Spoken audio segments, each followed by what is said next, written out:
Let's see. I'm kind of just waiting to see it pop up on the main thing. I'm finishing up LSWF right now. Adrian Nova, now a two-time LSWF World Champion. Turned on the USA Network, and Fighting with My Family is actually finishing up right now, funny enough.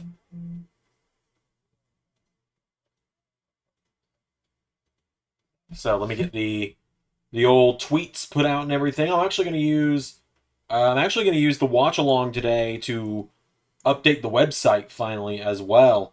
But as you can see, the man bun is man bunning right now. I have figured out the style finally. I've got it figured out. Got a lot of compliments on it today when I was out and about, which is pretty exciting. This is the first time I've ever had hair long enough to do this, so it's pretty cool. Um, to answer the question I know is on everyone's mind, yes, I know about Rhea Ripley's potential title vacating injury. It sucks. I hope it's not the case, but we'll find out, I guess. I don't want it to be the case. I don't want her to have to vacate the title, but if that's what happens, that's what happens, I suppose.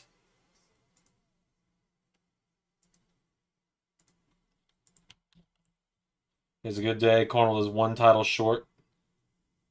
All right. Thank you, JT. All right, I'm gonna put it on the overhead for now. Like I'm gonna put it on the normal lighting for now until it gets dark out, because otherwise it looks a little weird. But yeah, I'm gonna actually work on the Hey Bear. I'm gonna actually update the website finally because haven't done that in like a week, maybe two. Been a little bit because like Okada vacated the IWGP Intercontinental title, for example. So it's funny. I've been playing an idle game these last few weeks, or for the last 5 days. Um, I've been playing Dungeons and Dragons Idle Champions because all the Baldur's Gate characters were added to it. Um,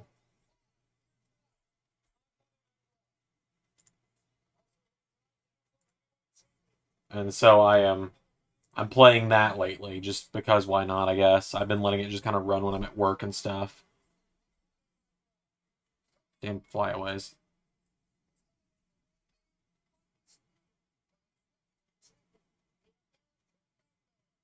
So if you ever see me kind of zone out for a minute, it just means I'm trying to fix that. Yep, the hair is getting longer and longer.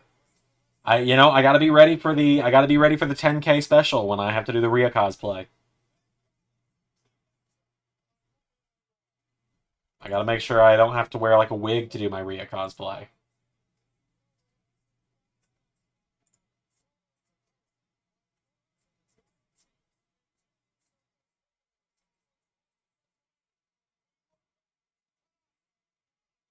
Weird that my whole talking about Solo dishing out repercussions for Jimmy, but not a single name drop of Tama Tonga there. Oh no, Rhea's starting it out. Oh no, Rhea's starting the show.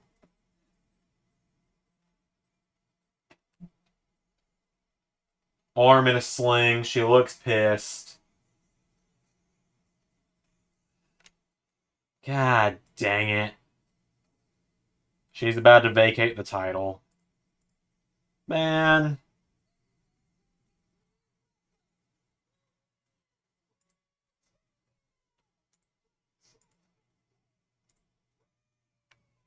I have a feeling she's not about to just I got a lot left in the tank us here either. It's gonna be a gotta vacate the title.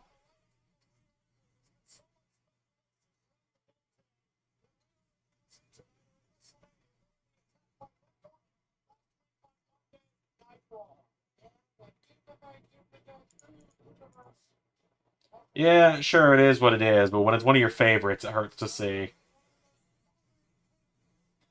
Like all the do this to me, do that to me, mommy jokes aside, Rhea's legit my favorite, like one of my favorites.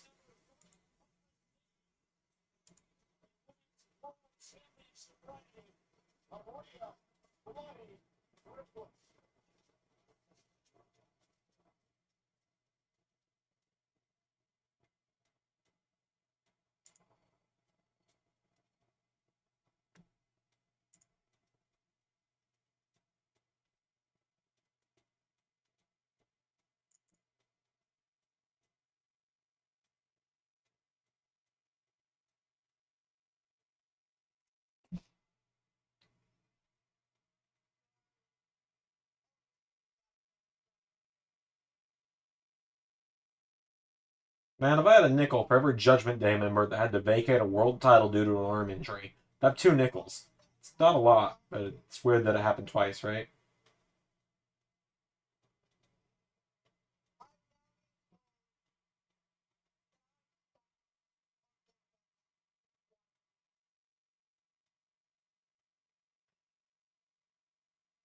Oh man, quite a few months. That sucks to hear.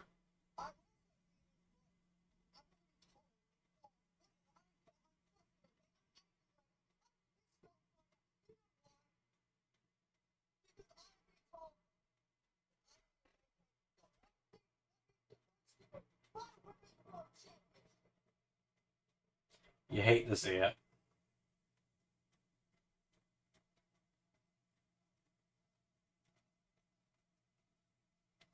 Yeah, vacant claims another victim.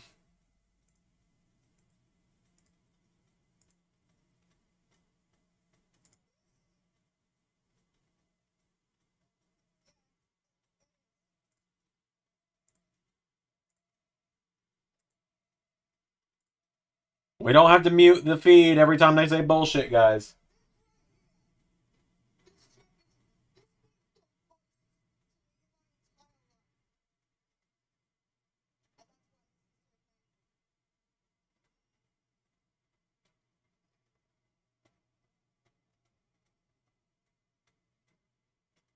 Who do they put the belt on in the meantime? I mean, let me look at the women's roster. I know the draft is coming up, but us just look at the women's roster. Who do you put the belt on in this case?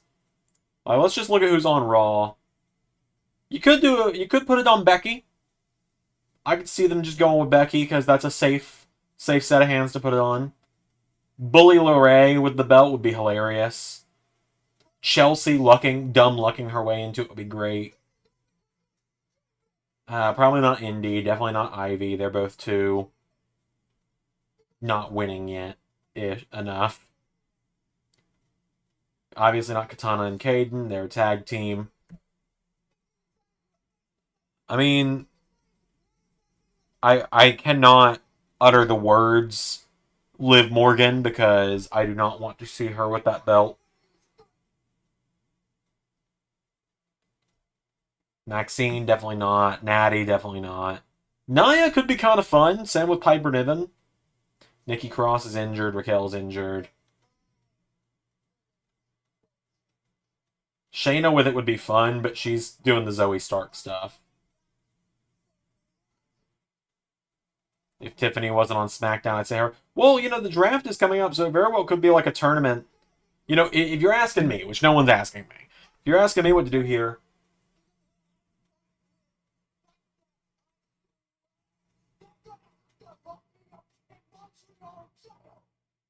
what I was gonna say there is like, if you ask me, you just do a inter promotional tournament and just have whoever wins it just be guaranteed to go to Raw or SmackDown, whichever show the belt's gonna go to.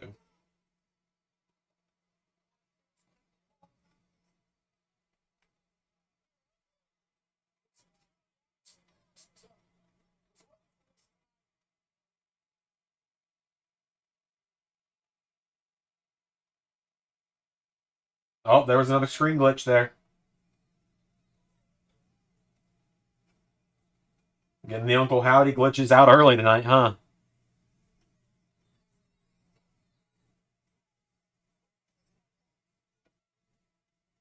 Yeah, Liv Morgan fans are a cult, like Hanzo said. It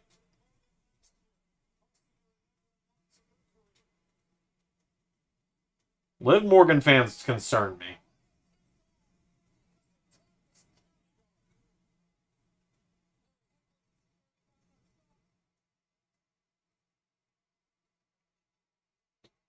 Let's see, just looking at the SmackDown roster too.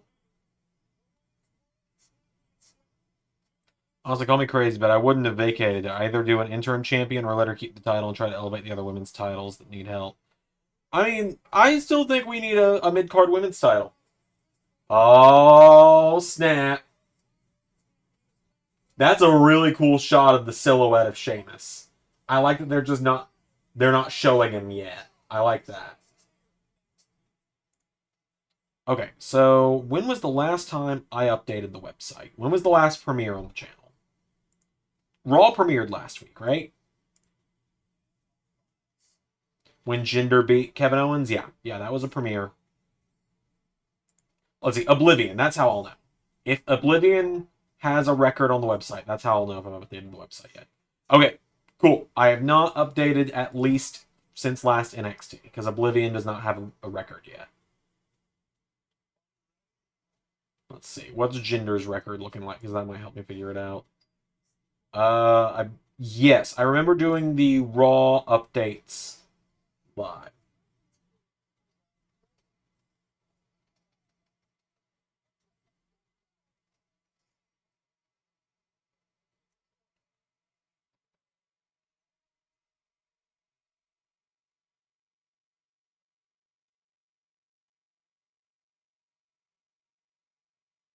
Oh, it's fun. I'll let my wife know about that movie. Okay, cool. So, I apologize if you all hear. Maybe tonight we'll actually make a new intro for NXT that'll air next week. Because I've been using the same intro since NXT returned.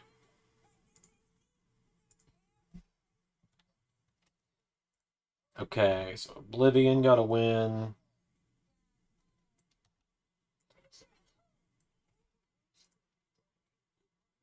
So it's funny. It's really funny. It's like I think everyone knows who's under the Oblivion mask in LS11. And at this point, they're just waiting either for him to take the mask off himself or for Axiom to beat him and take it off. But, like, I'm not going to confirm who it is. I'm not going to confirm who it is until the mask comes off, whether that's, um, I'm not going to confirm who's under the mask until the mask comes off, whether that's Axiom beating him in the title versus mask match or, the mask coming off some other way. Like I said, I think it's pretty easy to know who's under that mask. Yeah, no, it's definitely not Alberto Del Rio. That guy can go fuck himself. That's one of those rare cases of someone that we've just kind of decided never existed in LS11 universe.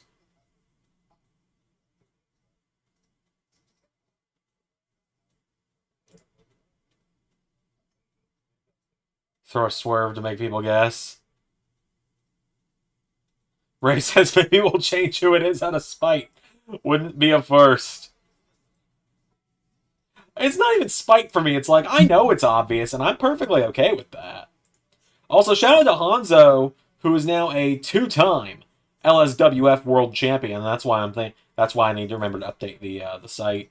I also need to make the new LSWF World Title. I'm probably just gonna do that when I move to 2K24. It's like I think a lot of people might have forgotten, but we have an actual LSWF World Title now. I just gotta wade through the mess of my room, but yeah, we've got an actual LSWF World Title. I got it made like a month or two ago. But yeah, shout out to Hanzo for being the first ever two-time champ.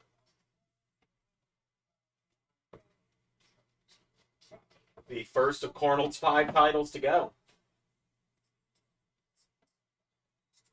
It's okay. Cornell's still got 4 belts. He'll be all right. Ooh. Ray says clearly it's Rikishi. JT says they unmask Oblivion and it turned out to be A-Kid. Yeah, I mean, no one's seen A-Kid since Axiom showed up. So, it very well could be A-Kid. We haven't seen him in a while. He's on the alumni section of WWE.com. I genuinely do find that so damn funny that they put I find it so funny that they put A-Kid on the alumni page instead of just changing his profile to be Axiom. Because he's obviously not Axiom. Zach says, I liked Raw today. I'm glad you did.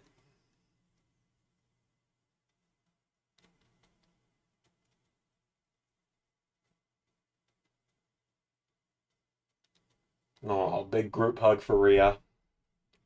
I'm honestly so sad. Like, I'm so upset, man, that she had to vacate that belt. She She had such a damn good run.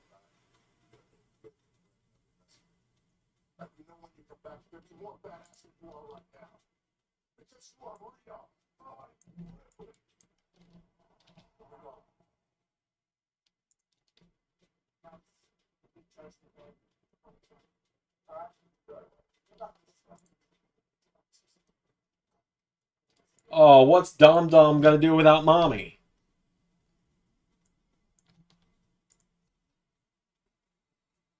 Oh, it's not Shameful Thing Lobsterhead.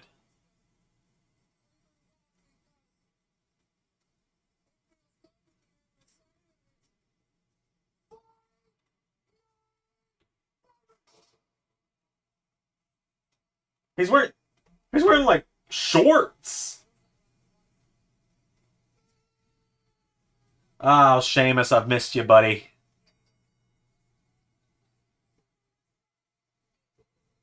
Oh, too many lines.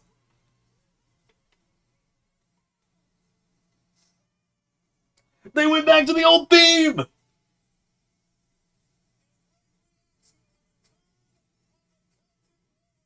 Yeah, they did like the intro to the new one, to his newer theme, and then swapped it to. Oh, that's awesome.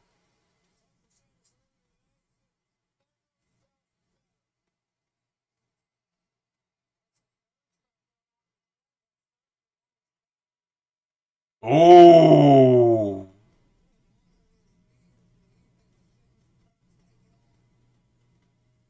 They're both good, Zach. You're just nostalgic for too many limes. Hellfire is good, but much like everyone else, I do prefer too many limes.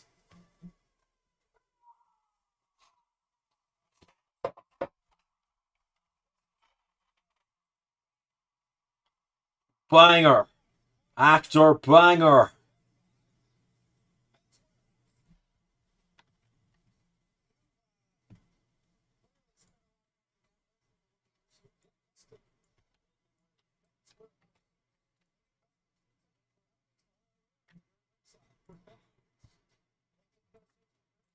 This is going to be a banger, and Zander is about to say the damn line. The big trucks is going to eat the little trucks. Yes, JT, you nailed it on the head. You nailed it. Hellfire is good for heel, is perfect for heel Sheamus. Too many limes is perfect for face Sheamus. You nailed that one.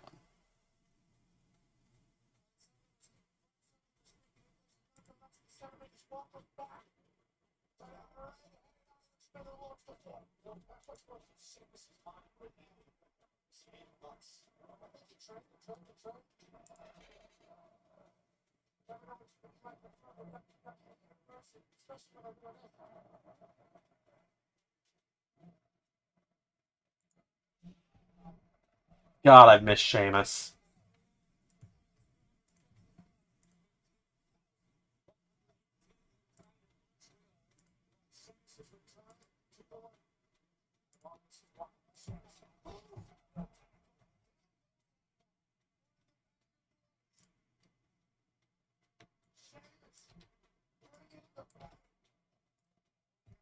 The only downside I've learned with the man bun today, since I started doing it this week, is that like these little wisps of hair will fall out of the man bun, and so then I gotta like kind of weave them back in. But then if I'm not careful, I risk causing more little wisps of hair to come out, and at that point, I just got to redo the whole thing. And like, yeah, it doesn't take me long to do because there's not much up there, but it does freaking wonders being able to pull it back like that.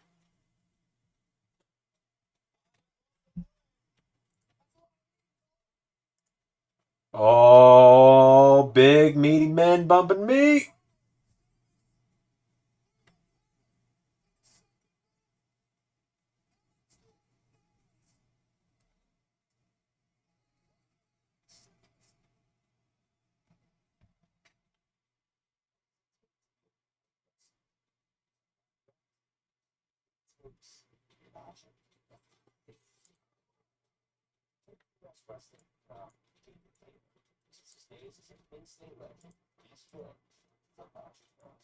Let's see. I'm also working on updating the website in the meantime, just as a reminder for everyone. So if I'm a little spaced out, it's because I'm catching up on 2 weeks of website updates.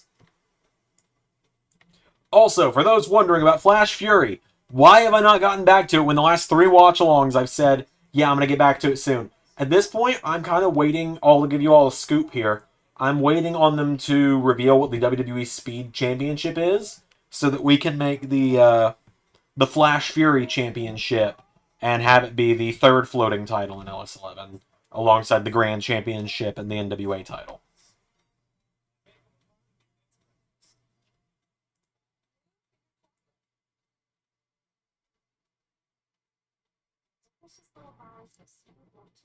Just so everyone knows that.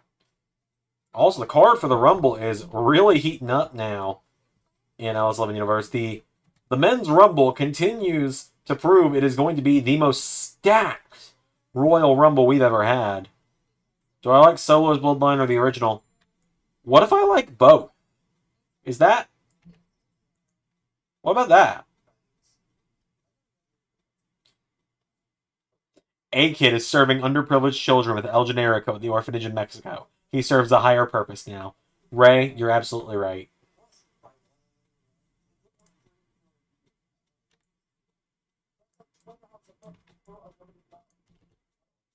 Yeah, I like both. I think the Solo Bloodline is going to be a nice fresh coat of paint for the group. I think it's going to be a much needed refresh. But there were a lot of here's how I feel about the Bloodline. Um Here's how I feel about the Bloodline, right? I liked so much of the Bloodline, but I also didn't like so much of the Bloodline.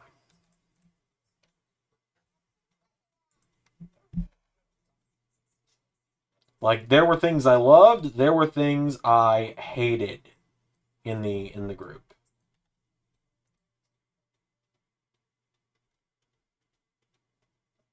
Like, for example, Jimmy turning on Jay. Hated. In hindsight, Solo's debut at Clash at the Castle across Drew, loved it. Immediately put so much heat on Solo. And then they really let that fizzle out quickly. Yeah, Sammy, fantastic with the Bloodline. That was the peak of the group, in my opinion.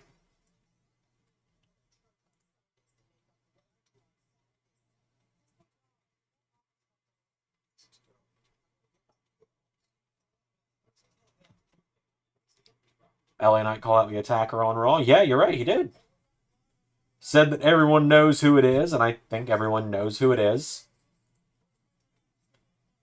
Zander, you aren't allowed to like both. You don't know. Don't you know that? You can't like both Marvel and DC. You can't like AEW and WWE. You can't like both bloodlines. Because then what can we... Then we can't be tribal and have intelligent discussions. You know, Ray, when you put it like that, you're right.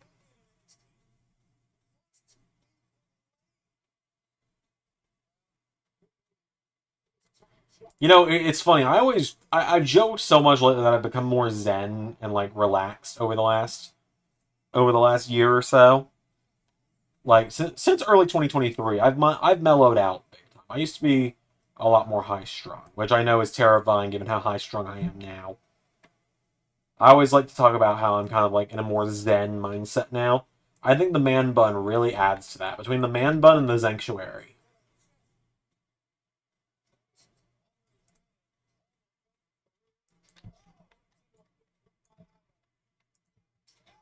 If it's OG Bloodline versus new Bloodline in War Games, it's got to be Sammy on the OG. Oh yeah, absolutely. It's got to be Sammy, the Usos, and Roman against Solo, Tama, Jacob, and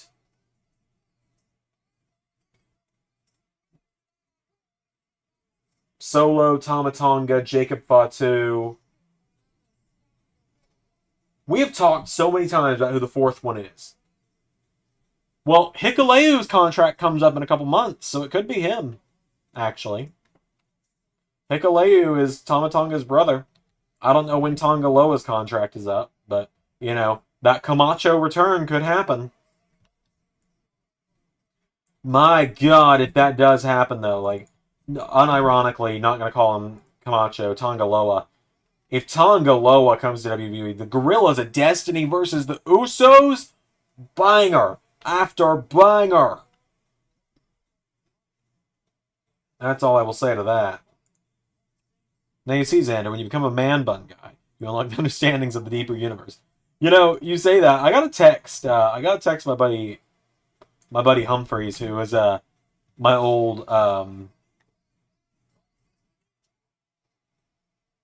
maybe I gotta get in touch with my old manager from LSWF, Mr. Humphreys. I gotta show him that I got a man bun now.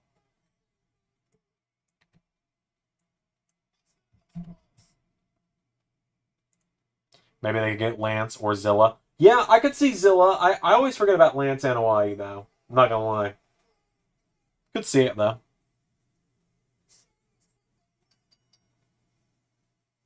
Lobster head, a careless man who could wind up dead. You wear your sin like it's some kind of prize. Too many limes, too many limes. Whoa, these words are true, and I'll make you believe. Oh, I fucking love that song.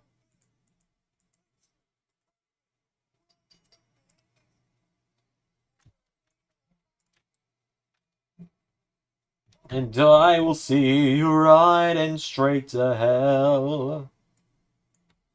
It's written in my face. And that song's in 2K as well.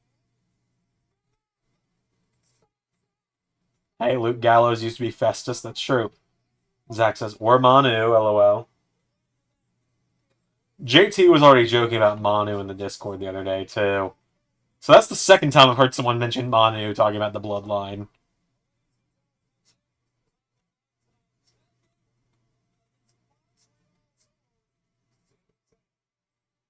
I'll make you believe.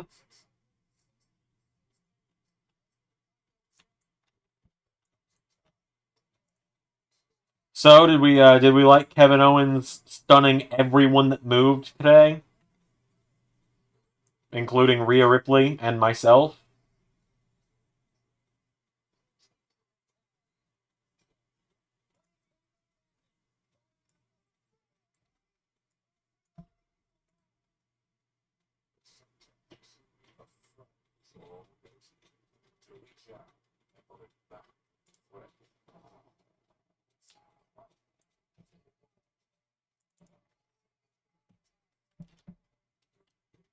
I don't know. I didn't know Jesse of Jesse and Festus was actually the son of Terry Gordy. Which honestly, if I was a wrestler, I'd be most similar to Terry Gordy. I I don't know much about Terry Gordy, Ray, but I'll take your word on it. That's who you would be most like as a wrestler. I feel like we've talked about that before. That you can't let him get away with that. I'm gonna be honest. We've already moved on. Oh, Xander Mania, Kevin Owens versus Xander. You know, I already joked about it on LS11 Raw today. You know, Johnny Gargano has told Kevin Owens, go get him. Go win the Royal Rumble. I'm going to win the WWE title. Panda Express is going to main event WrestleMania. Look, man, if they want to make it a three identical strangers main event, I will happily referee that match. Although now with my man bun, I look a little bit less like Kevin Owens and Chad, or not Chad Gable. I never look like Gable.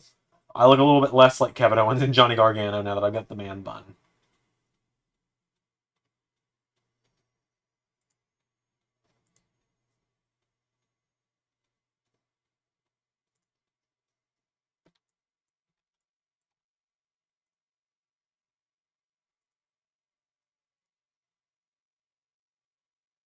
But yeah, no, I really enjoyed the episode of Raw that came out today on Universe. I had a lot of fun making it.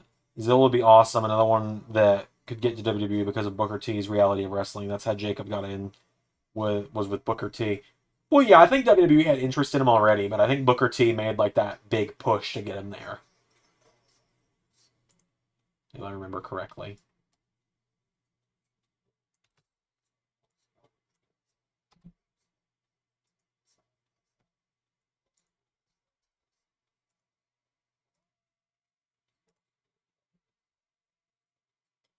So there are currently no premieres this weekend.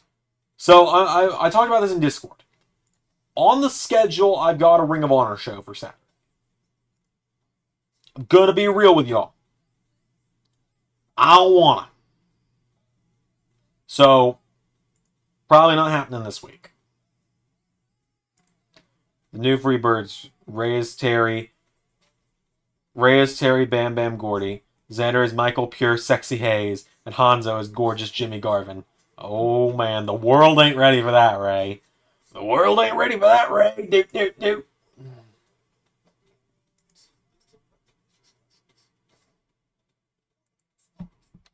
Also, Von Wagner is in a battle royal tomorrow for NXT to give you all something to look forward to. Bobby Roode returns to NXT tomorrow as well.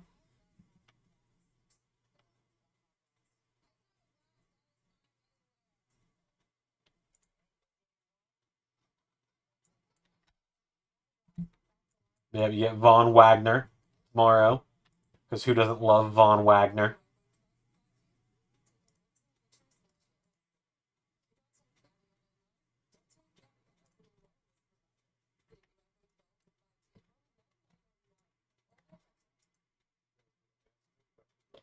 The world is ready to see Xander moonwalking in a satin robe. I can't moonwalk. There's a great but calm NXT. Yeah, I don't know if calm's the right word for it, but it was fun. I really enjoy tomorrow's episode. Of course, members have access to it already.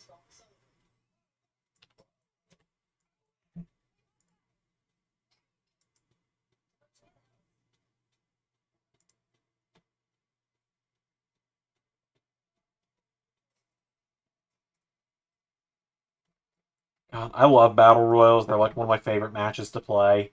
But at the same time, doing the win losses from them is so annoying because everyone has their win loss affected. Just AI generate yourself so that it looks like I'm moonwalking. True, true.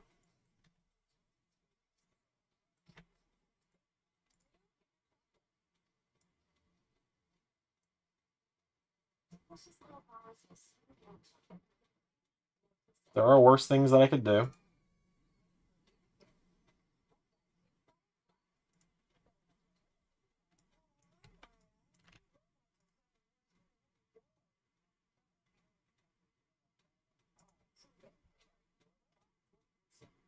Neither could Michael PSAs, but it didn't stop him.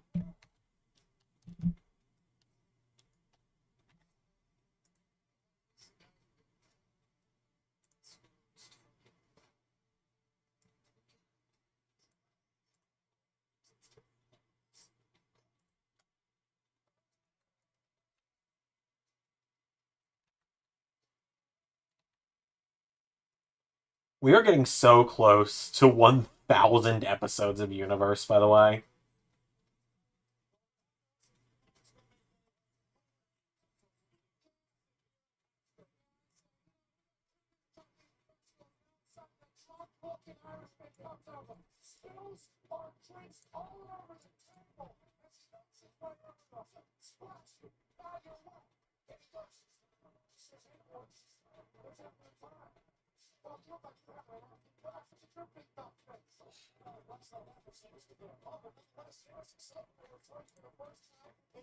Cora and Roxy are going to take each other to hell. Yep.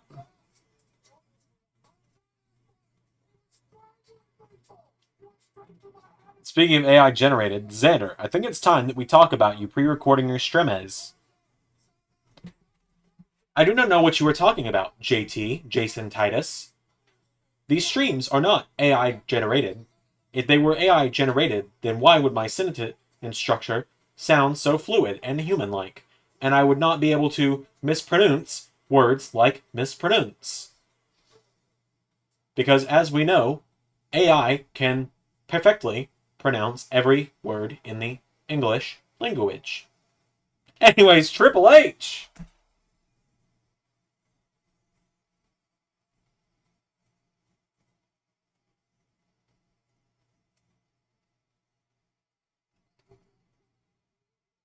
Gotta do something special for episode 1,000. So I'm trying to keep up with how close we're getting. I really am.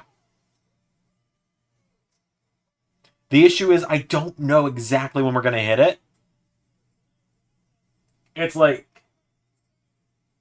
I will say, this is like the one thing I will ever call Ray out on, is he kind of dropped the Rampage specials on me.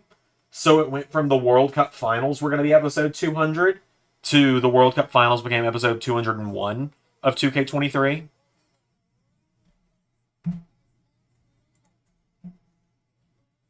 So it was like, so instead, Heroes Welcome became episode 200. It was like, and Ray was like, but don't you like that more? It's like, well, I kind of like the World Cup Finals being like, oh, episode 200 of the series, and it's the culmination of our first big thing we did for members. Well, like, I'm not mad about it. It's just kind of one of those things. I'm like, oh man, just an unexpected thing that happened. What if Salty Drew confronts Triple H? Who knows? I feel like Salty Drew would make more sense to go like after Adam Pearce.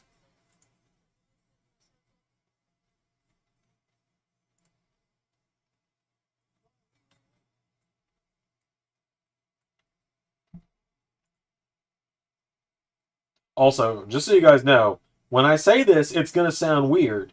But trust me with this. Pierre and Zach, you guys are members. You might be able to confirm. Tomorrow's main event match on NXT, Walking Wild versus Jimmy Uso. Legit a banger. Whoa, what is under the tarp there, Hunter? What's under the tarps there, Hunter?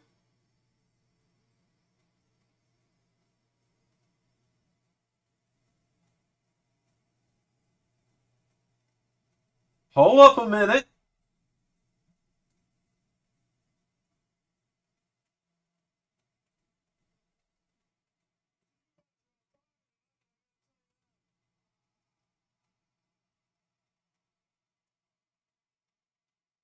Are we about to get women's mid-card titles?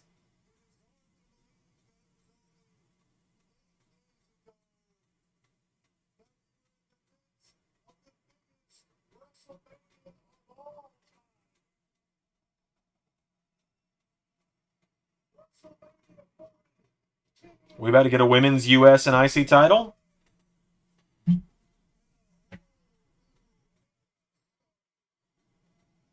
Can we give Adam Pearce and Enforcer like Odyssey Jones or Omos? You know what? Honestly, I think that'd be a fun place for Odyssey Jones.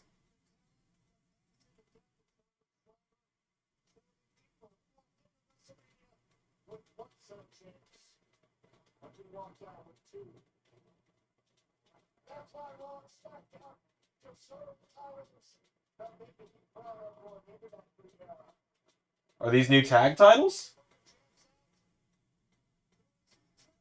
Oh, we're getting new tag titles.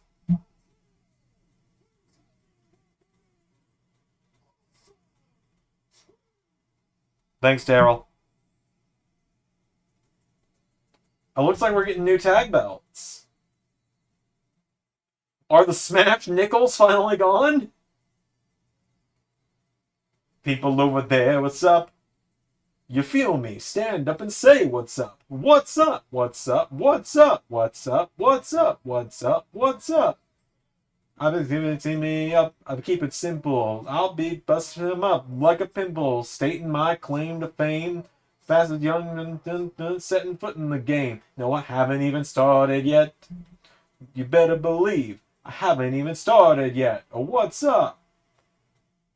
I I feel like it's almost weird that I can do that.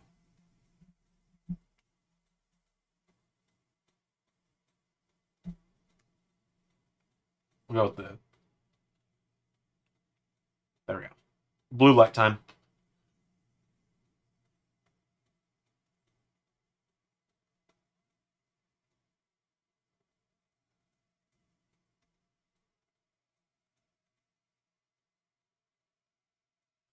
I was kind of hoping.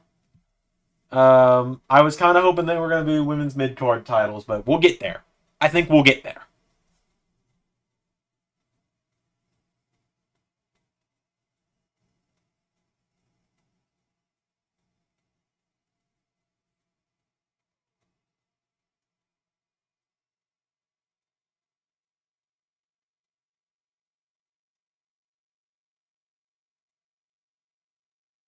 The man is in his 50s and can still do the splits.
So are we going to slowly be introducing new title designs for everyone?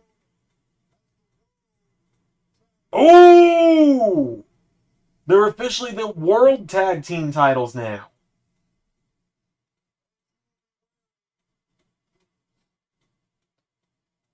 Those aren't terrible. I kind of like them. Like, I know everyone's like, oh, it's got the big fucking W in the center. It's horrible. It's like, most of the belts are going to have the big fucking W in the center. Get over it.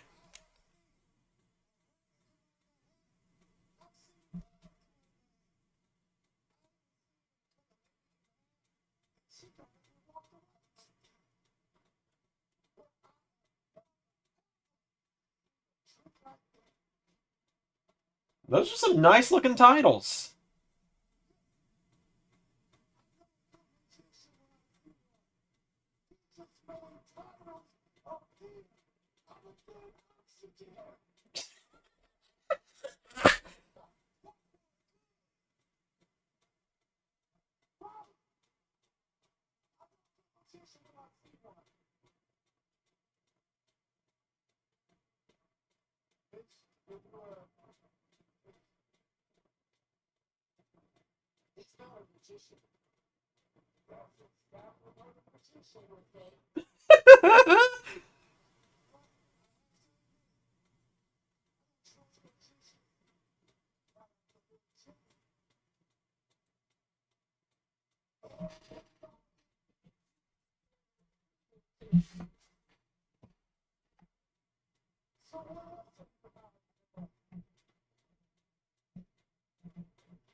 Okay, this segment might be going a little long, but true. So, who do we think beats Awesome Truth for belts? I say Imperium. Um, he thinks Triple H is Tommaso Ciampa.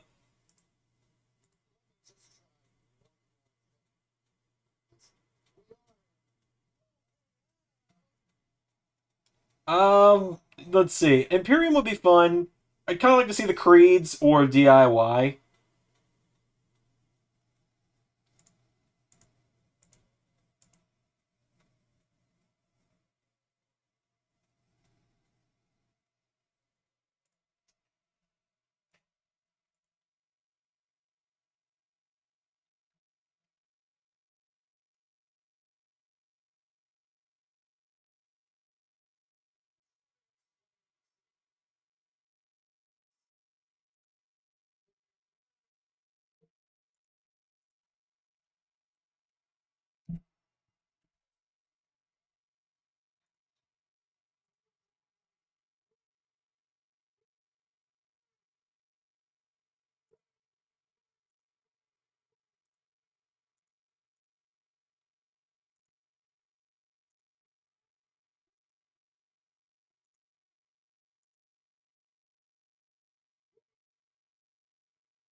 Do they have normal straps or are they fucking Velcro?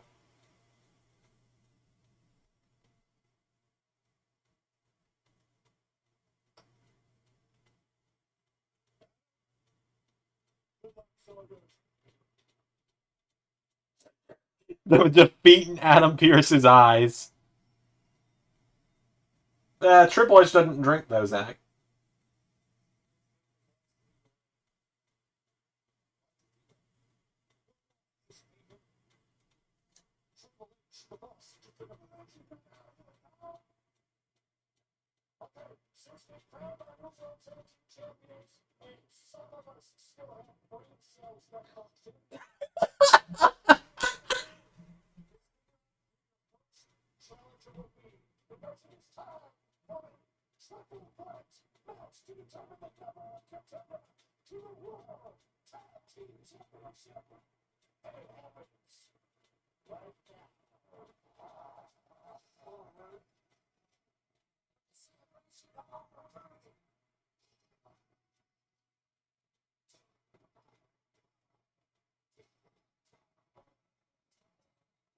DIY in the house.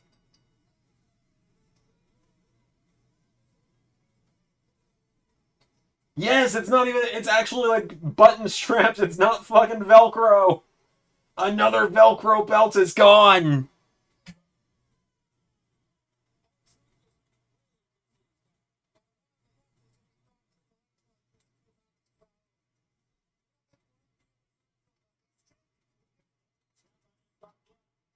The DIY, the New Day, and the Creeds.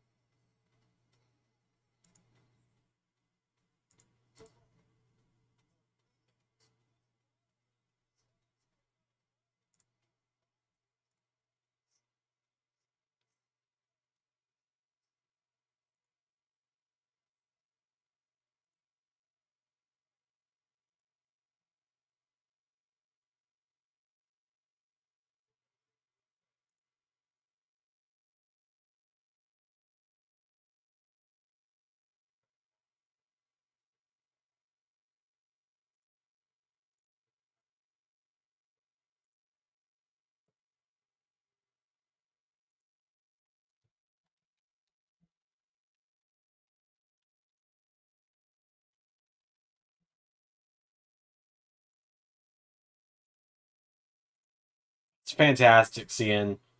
I like that they're getting rid of. I like that they're definitely getting rid of the Raw and SmackDown exclusivity as well. Um, I'm glad they're getting rid of like the brand name being in the title as well. That way, the tag belts can switch brands. The women's belts can switch brands without having to be like, all right, well here's your red one, and I'll take your blue one. Fine.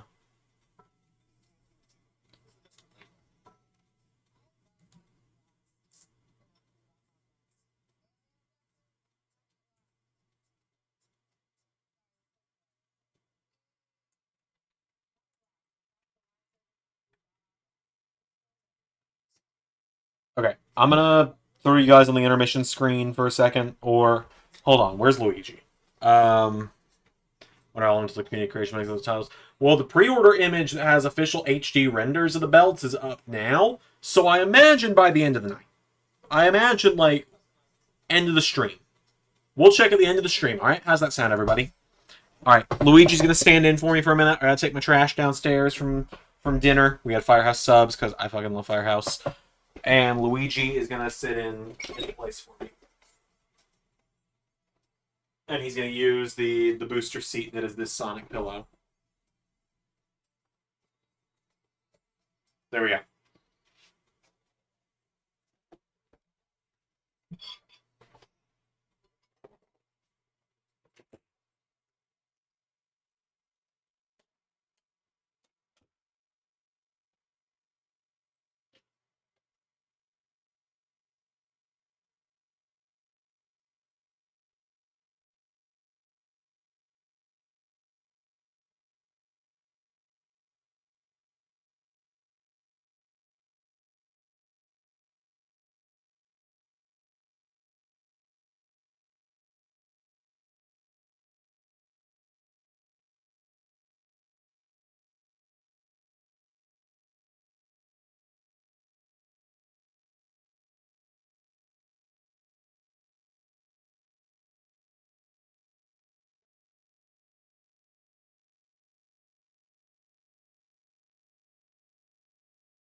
I'm back.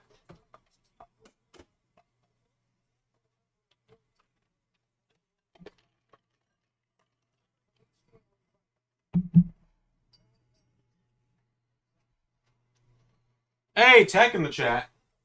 Tech, I hope you're still here, because I got something you ain't ready for. Boom! Man bun Zander.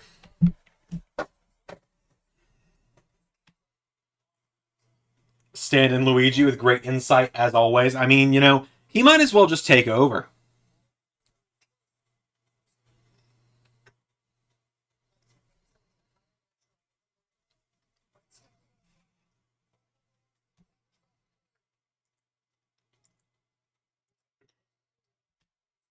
Did I hear about tonight's potential return? Are you talking about Eric Rowan? In which case I know about that, but they're going to probably hold off on that return until, what do you call it? They do the whole Wyatt family return with Uncle Howdy and all that. Yeah, I've heard plenty about that.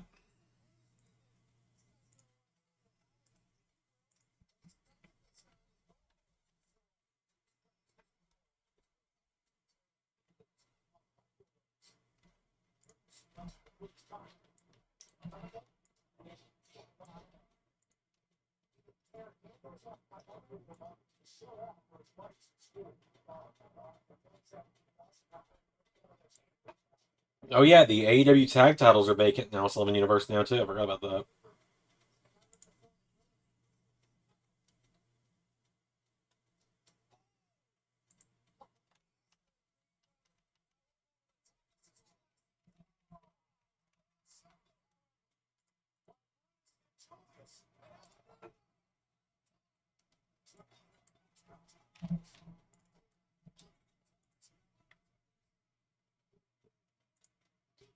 Fatu versus Strowman. Yeah, I would simply cease to exist when those big meaty men start bumping meat.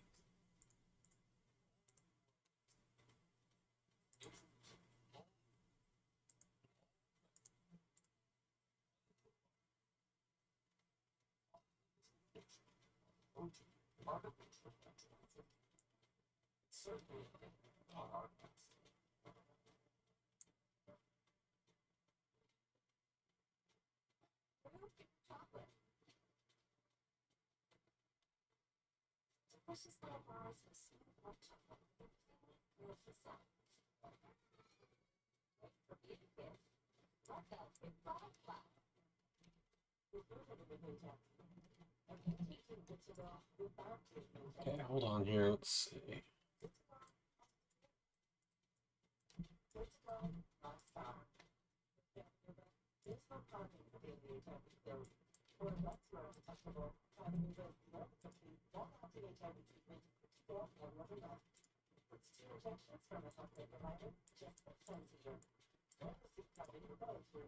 We're gonna get in the AEW section of last week updated because I've also got to go in and vacate those two belts because I completely forgot that happened. Imagine New Bloodline versus the Uncle Howdy Wyatt family. Yeah, that'd be fun.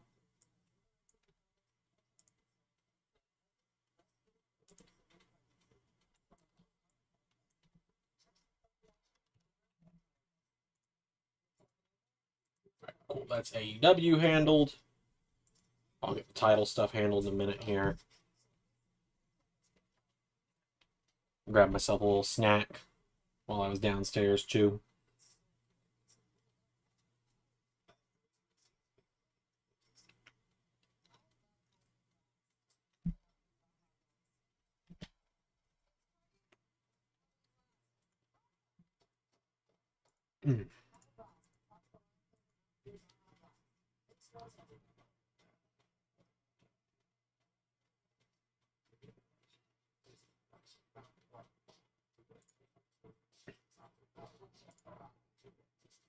Okay, also a match between Fatu and Strowman, the Destruction. Yeah, that'd be fun.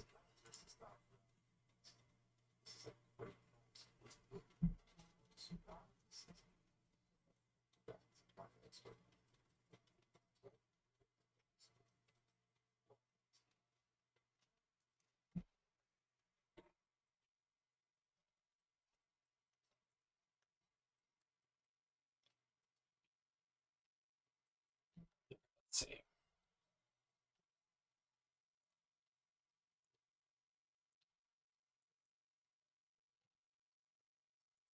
All right, now all I've got left to do is TNA, and then I am, well, and LSWF. It's been a chaotic week on the channel, huh?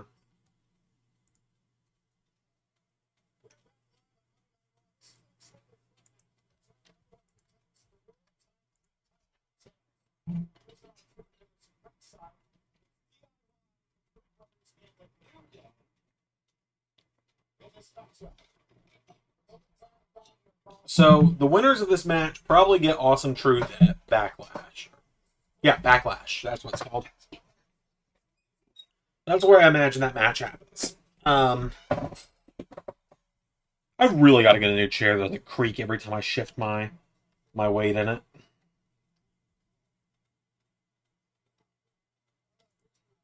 But anyway, I'm gonna say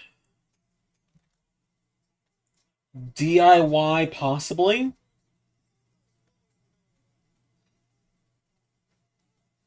Oh yeah, the debuts in LSW for fun. Yeah, I got it. That's one of the big things I got to update on the website tonight. Is I got to add some of the new names we saw tonight. Tanvir Badal, Fishbone, Stan Sutton, Amaya Ali, Gloria Payne, and that other guy.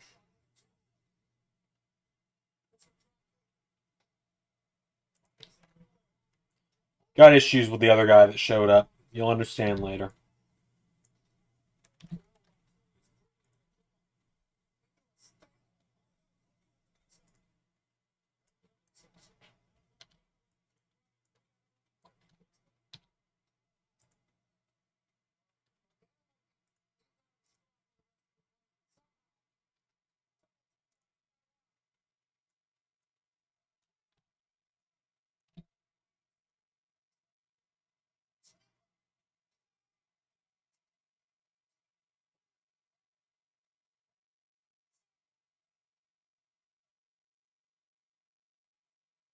Yeah, I don't know.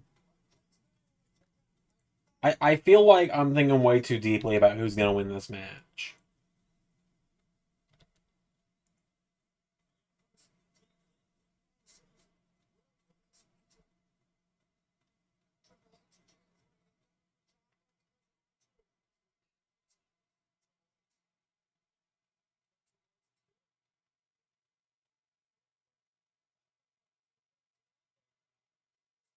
It's not gonna be a New Day win, is it? Like I'm sorry, New Day just needs something to freshen them up for me.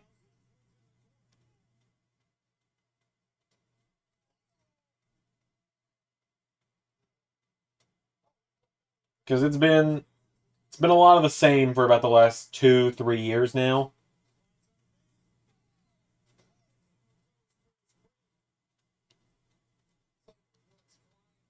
We need Blackheart Ciampa back. I'm not really in a rush for that to happen. I'd like to see DIY get the tag titles for a while first. Don't just rush into the Gargano and Ciampa main roster feud. Like don't just rush into it, you know? Oh, hell, I gotta make a roster portrait.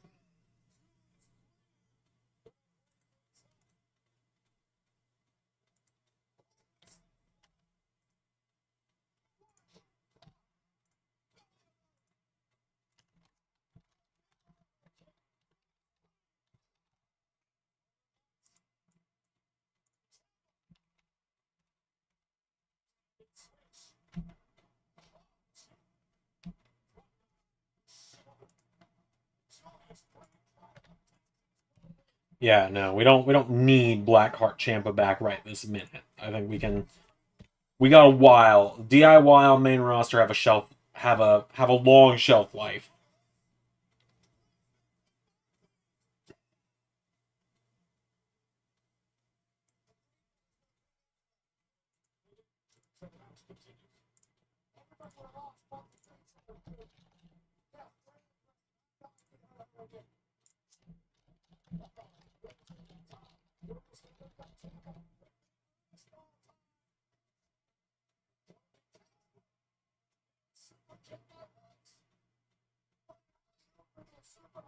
Jesus.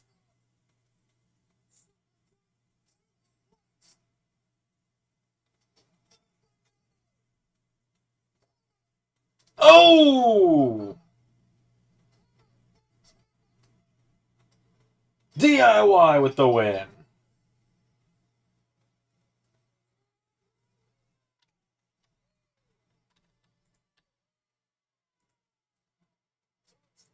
Well, Kofi and Woods don't want to add a third guy. Biggie.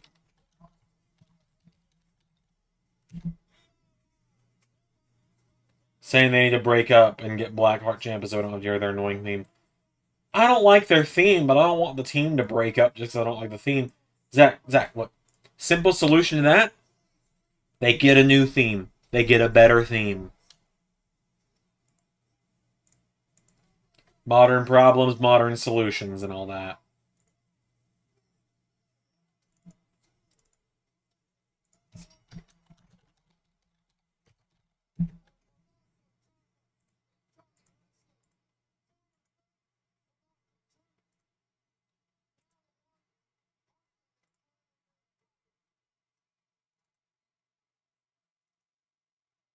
Exactly. They could just go back to the old theme.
So, now that Rhea's gone, do we think Jey Uso might win the world title from Damian Priest?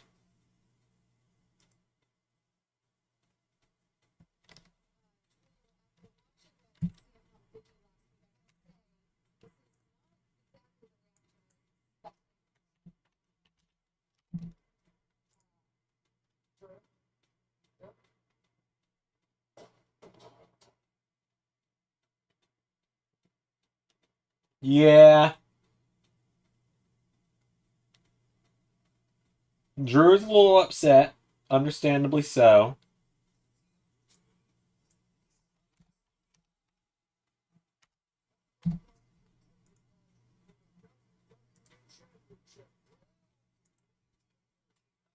I agree. I don't think Jey should win it yet. However, I think Priest should just beat him clean because I am so done with heel world champions winning based on faction interference. I need a while off from that.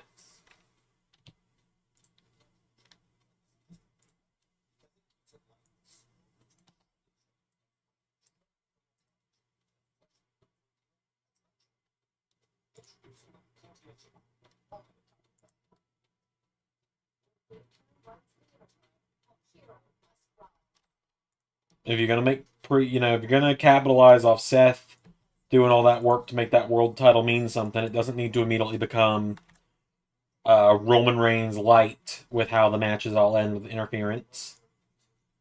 Can't wait to see Drew use the footage for material from what we saw last Wednesday. If they're gonna, I mean, maybe he will. I don't know if there's really much to say about it. I don't know. I'm just really ready for everyone to move past all the Jack Perry CM Punk shit. Quite honestly, I just I I lack the ability to give a single fuck about it anymore. There was all the shock and awe in the moment, but now I, I can't tell you. Jay should win the U.S. title from Logan of LA. No, he doesn't. I was saying Jay should have been the one to beat Gunther.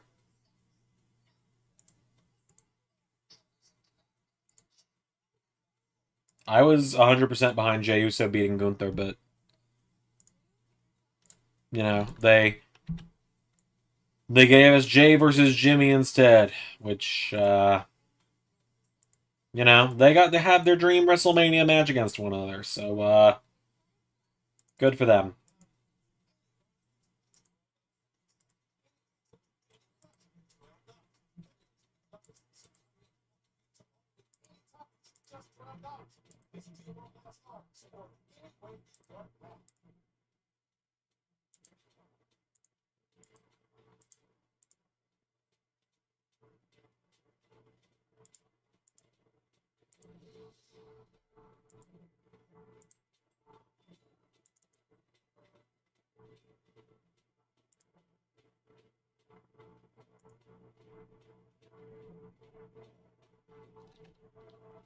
Oh, what do you think about it? Oh, yeah, no, you can't expect me to explain anything in 5 paragraphs. I finished college. I've got a diploma. It's actually hanging right up there. I've got a bachelor's degree.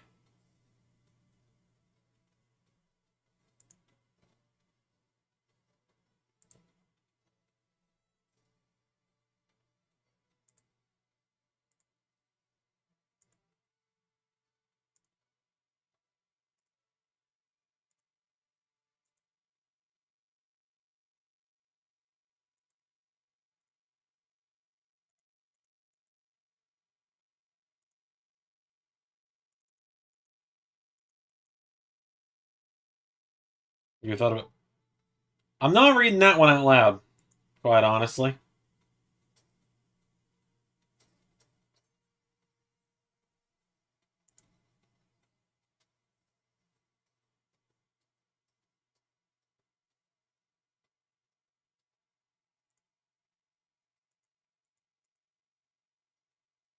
Jordan Grace made it sound fun.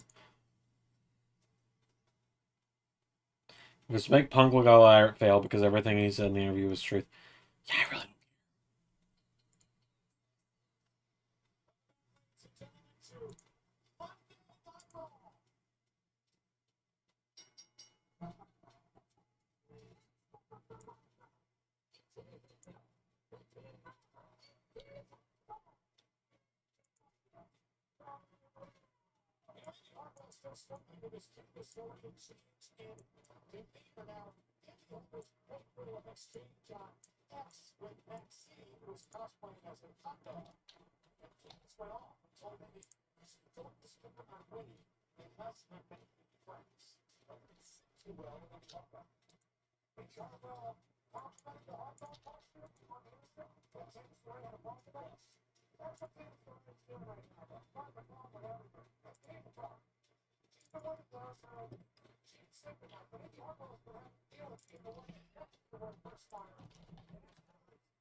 Oh, I was trying to figure out who that was coming out. It's Ivy Nile.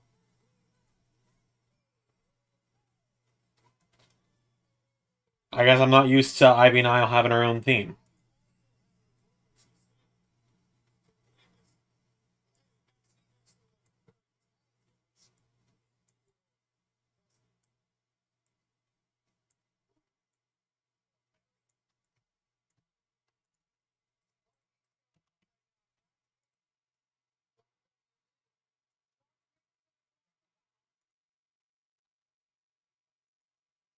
You already have a brawl-in situation between me and Cornell when I get Dallas W. You're gonna have to take it.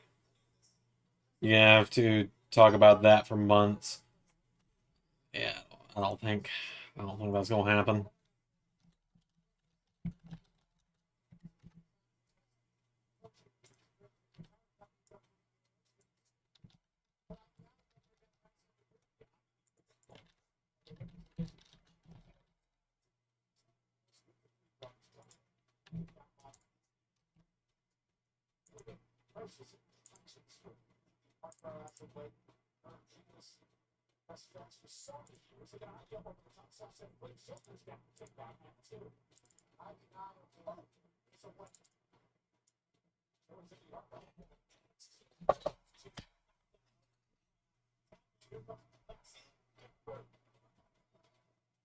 You think you won't tell Carl to cry you a river because you will? I don't. I think I've just got a better control over the backstage of LSWF.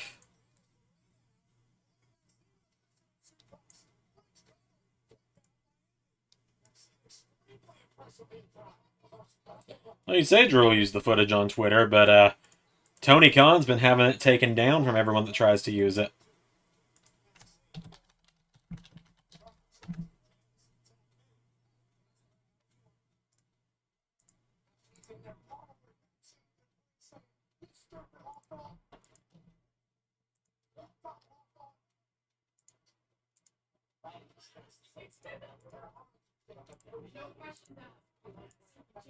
Okay, let's see here.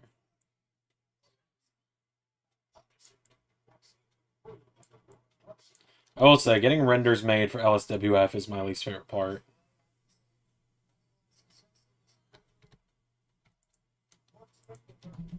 Because making the renders just takes so damn long. Because I gotta go, I gotta go into Creation Suite, I gotta pose them, I gotta screenshot it, I gotta screenshot it again at a side angle so I can do like the match graphics where they're facing off. And then I gotta... so on and so forth.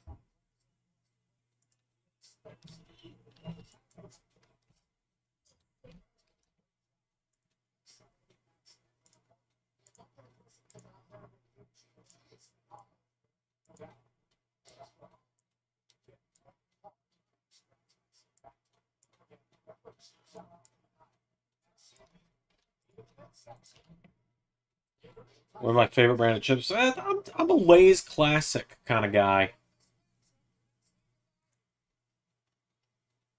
Just a Lay's Classic, you know? Maybe occasionally a Cool Ranch Dorito.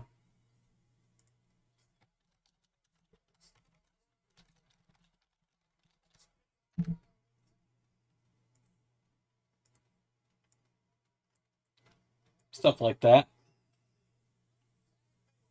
Gargano was the best heel in Universe until Cody.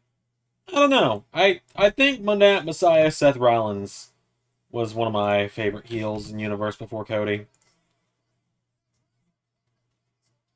But yeah, I get why you say Gargano and not Rollins, Zach, because Seth Rollins could punt a puppy and you would still call him a face.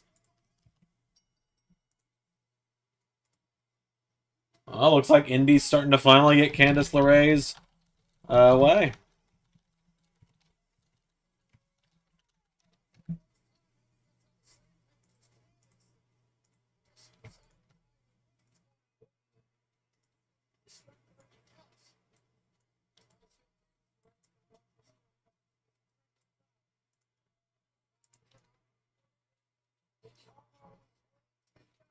But yeah, it's weird. It's like I talk about this all the time when it's like missed opportunities in universe. And it's like I mentioned that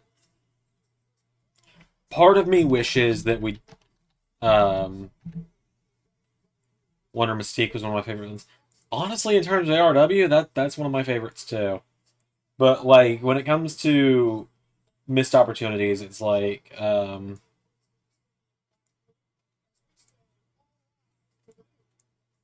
it's like part of me is like maybe we should have put the belt on Messiah Seth at some point. The other part of me is like the story wouldn't. There was never a good point in the story to do it. Like when he became the Messiah, there was the obsession with Drew, but there was no good point for him to beat Drew. There was no point in general if he'd beat Drew. It would have been like, well, why'd you just put the belt back on Seth instead of letting Drew get the run, becoming a main event level star?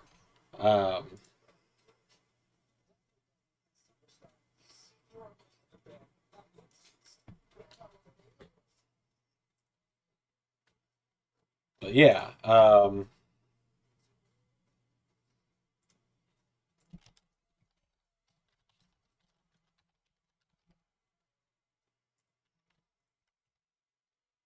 that's just because I've seen edits of the Universal title on the shoulder of Messiah Seth, and it's like, wow, that is a really cool look. But at the same time, I also understand like like I said, there's just no good point in the story. It's like, he comes in as the Messiah. He has the Hell in a Cell, the match at Hell in a Cell with Drew, loses there. They do the Survivor Series match. Team Seth wins there. And then the rubber match is the TLC match. And it's like there would have been no point in having Seth win that either. And so from there, it was all set up the Seth Rollins Undertaker stuff and the Seth Rollins and Murphy stuff. So, ultimately there was no point in the story where it would have made sense to put the belt on Seth, is all I'm saying.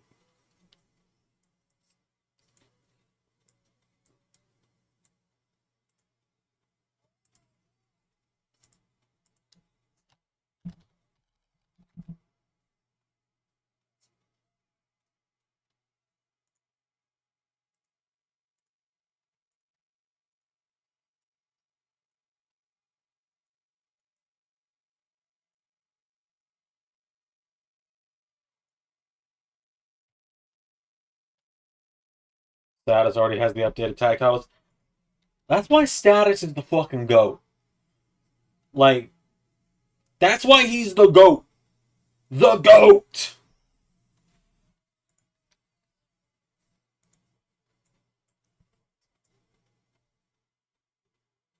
That's one half of our trio's champions in LSWF right there. Speaking of the LSWF trios titles,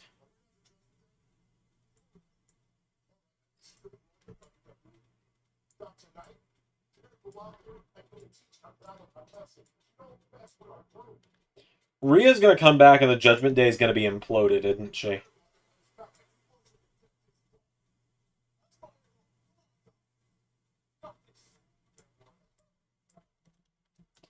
Like, Damien's not gonna be world champion.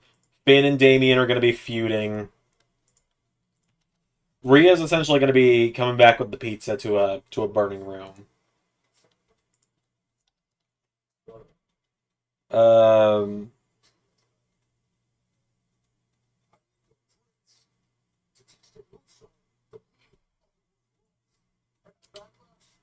JT, who the fuck starts a wait? Who the fuck starts a conversation like that? I just sat down.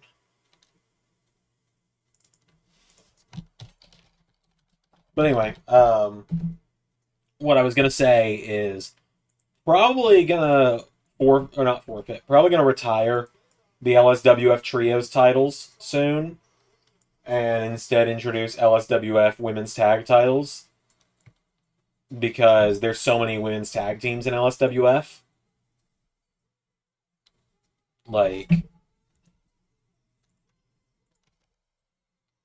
there's significantly more women's tag teams than there are men's trios, so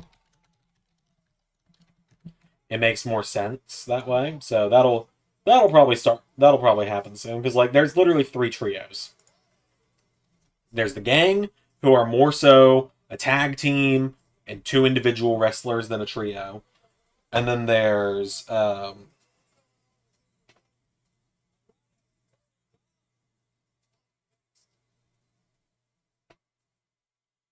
but yeah, and so then there's the gang, there's Status Empire, which the 2 henchmen could just be enforcers for Status as a singles guy anyway. And then there's God, who's the third trio? Chaos. Which again is more like 2 singles guys on a tag team. So probably gonna call it quits on the LSWF trios titles.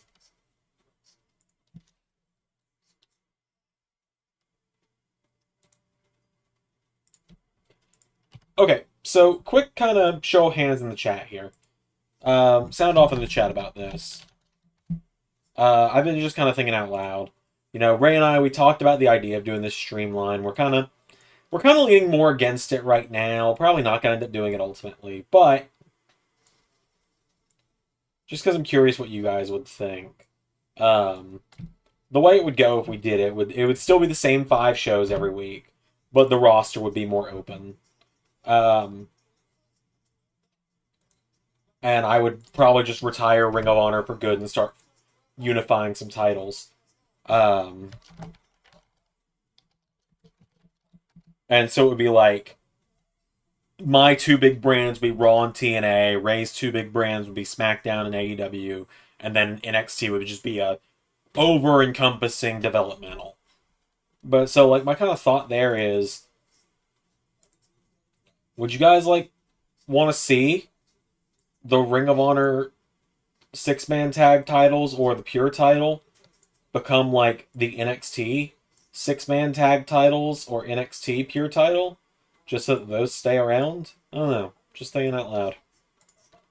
Like I said, I don't think we're going to ultimately do the streamline. I don't. I think we were a little hesitant on the streamline idea, but I'm just kind of thinking out loud for one day we decided to do it because we've talked about streamlining a few times. Um, let's see. Pierre says when Rhea comes back, she's gonna find out Dom's with Logan or with Liv. Zach says, what if all this teasing, joining, turns us into real heel versus heel U.S. match Dom and Logan Paul? JT says, yes, I like this idea most definitely. Pierre says, I'm up for it. That's what I was thinking too, because it's like, at that point, it's like, obviously, my big thing with, I love the trio styles be an interbrand like the NWA. So yeah, that would be how it'd be done, is essentially there'd be trios titles, and they would float between everyone. Maybe do what you did with season 3, a few people. Yeah, that would probably be how we did it if we did it. Like I said, I don't know if we're going to or not. We're not going to really be swayed one way or the other by like chat or anything right now. I think we've kind of decided to bench that conversation, and maybe we'll open it up later in season 6 or something. Right now, we're just kind of focused on making the shows that we are doing when we start up season 6 the fucking, like, we're gonna go out there and we're gonna fucking kill it. We're gonna have like fucking incredible shows. We're just gonna kill it, man. We're gonna have just the LS11 universe is about to be the best it's ever been. Like, I'm really fucking excited. I know Ray is really fucking excited. I am feeling better than I ever have with Universe. I think Ray is the same. Giving Ray SmackDown like lit a fire under Ray, and he is just an idea machine right now, and so am I. And like I mentioned last week, we've literally got a story that's gonna run through WrestleMania season 7 in play now.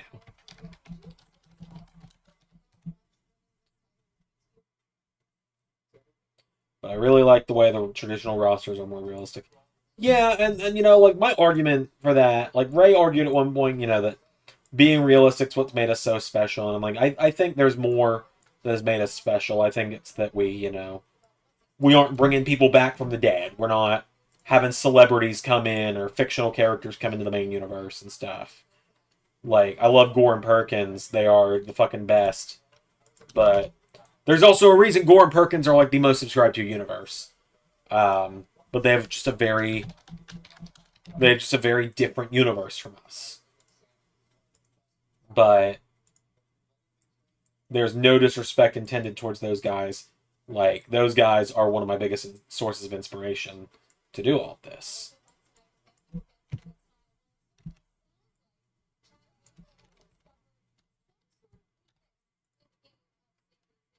But, I also think that we're also one of the last big universes. And I feel like we've done so much that we're kind of allowed to experiment more now if we really wanted to.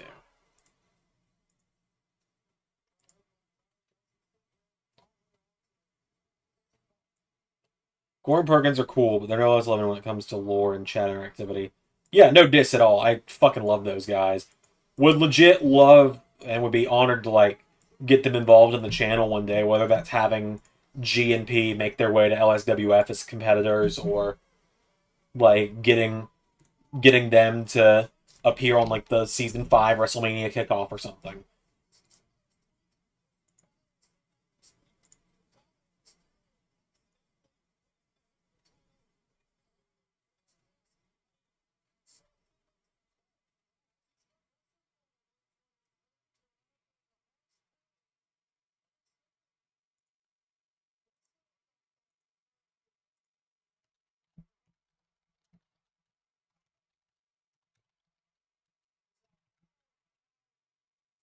Alright, I'm almost done getting the renders put together. Then I can actually put the portraits on the website. Because we've got 9 brand new names signed to the men's division in LSWF this week.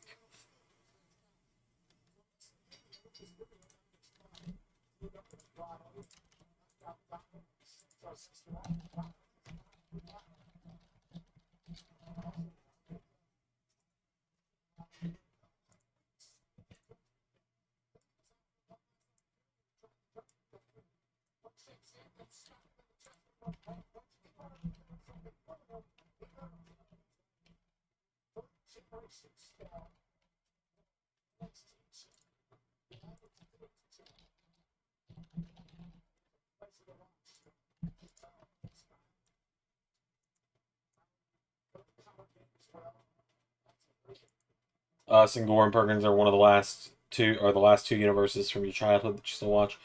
Yeah, I mean, a lot of people quit. You know, Murph's quit. God love him. Dengop starts a new universe every 6 months. And it's like it's a big part of it, and like that's not a diss at Chris at all. Chris is awesome. I've never gotten to meet the guy. Would love to meet him one day, but he's definitely a little out of our league at this point in terms of working together. But anyway, yeah, no, anyway, but it's like us and Gore and Perkins are really the only ones that are still going. Like Mathwiz vanished forever ago. Mathwiz vanished 5 years ago at this point. And then came back to do GM mode stuff, if I remember correctly. Brendan Plays quietly vanished, which that one makes me sad because like that's who really got me into doing this. Brendan and Mathwiz, they're the two that like really inspired me, and I think you can really tell that with like I think you can really kind of figure that out if you watch the early stuff, especially with the simulated matches, which is something they both did.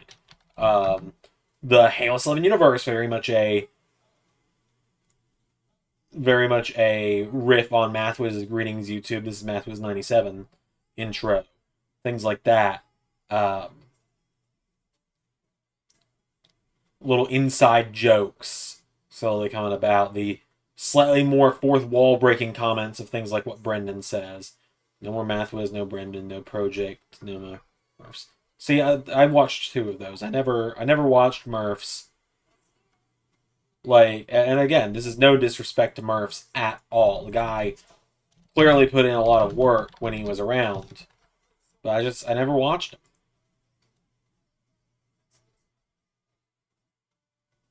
Just wasn't my thing, you know. I tried, I did. I just his style of universe and my style of universe clash a little too much. It's like I don't really watch anyone's universes. Hanzo and Shinobi, the NRW boys, they're doing their own thing now. House of Hardcore, I believe is what it's called. A full ETHED call universe, and I tune into that when it premieres because they premiere it, so I'm not having to remember to set aside time to watch it. I've got notifications on, and then when it goes live, I tune in and I throw it on while I'm working on stuff. And so I watch that, and that's about it now. But like as Ray has put it, and Ray puts it perfectly, I spend so much damn time worrying about Universe and wrestling that when I'm not watching wrestling or recording Universe or writing for Universe, I don't want to worry about other people. I don't want to try and keep up with what's going on in Universe. Like, the most wrestling related stuff I will watch when I'm not doing YouTube is I listen to Steven Larson, I listen to their podcast, I listen to the Cultaholic News, and that is about it. If I started Universe, would you at least give it a look? Yeah, about what? Pretty much when people plug their stuff in the LS11 Discord, I do go check it out.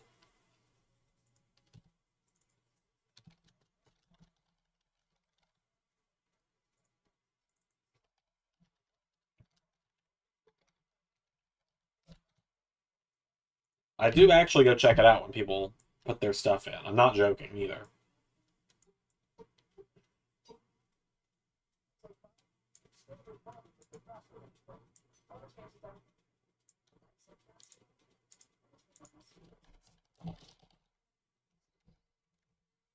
Here we go. And it's like I will say, like, no joke, I love that we have got such dedicated fans. I love and am like legitimately honored how much people look up to what we do.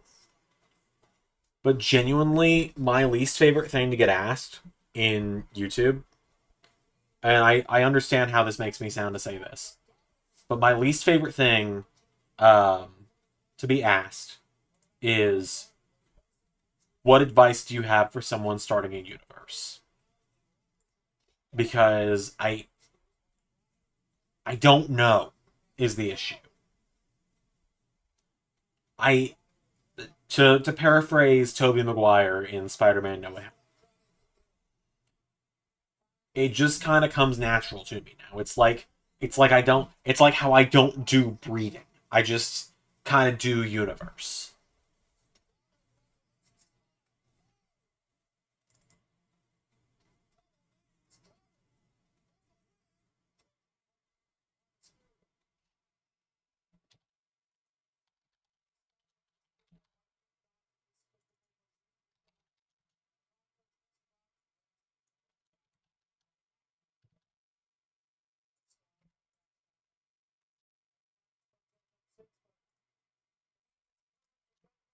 Like,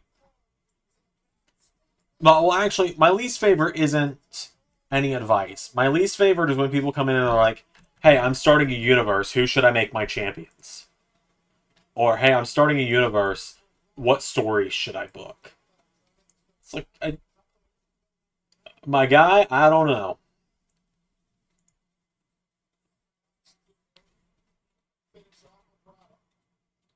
I was very fortunate that when we started LS11 Universe, there was a pretty dang good lineup of champions available to us, so we just went with the realistic one.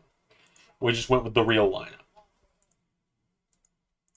and then just worked from there. Like, I'm very fortunate in that regard. But no one knows who to make your champions except you. Either start with all your belts vacated, or just handpick who you want to be champion.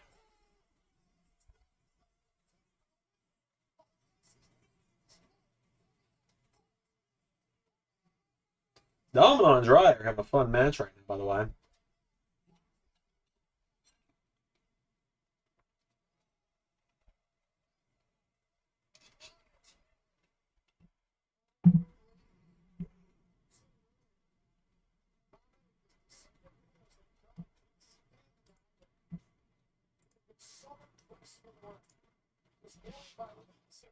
So, everyone who you regret making your champion, oh yeah, for sure. I mean, I EC3 with the hindsight of him getting released, that joke's run into the ground, so I'm not going to do the whole bit with it or anything. But like, the EC3 thing is overdone. I mention that all the time. Give me just a second to look through the champion history again, because typically the ones I don't typically the ones I don't like, I've just kind of blocked out in my head of, oh, that didn't happen. Um, Terrible as that may sound, that's just kind of how my brain works. Um,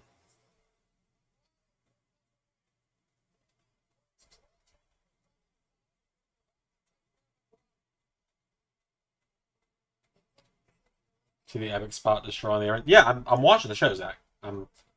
It's a watch along, but I'm watching.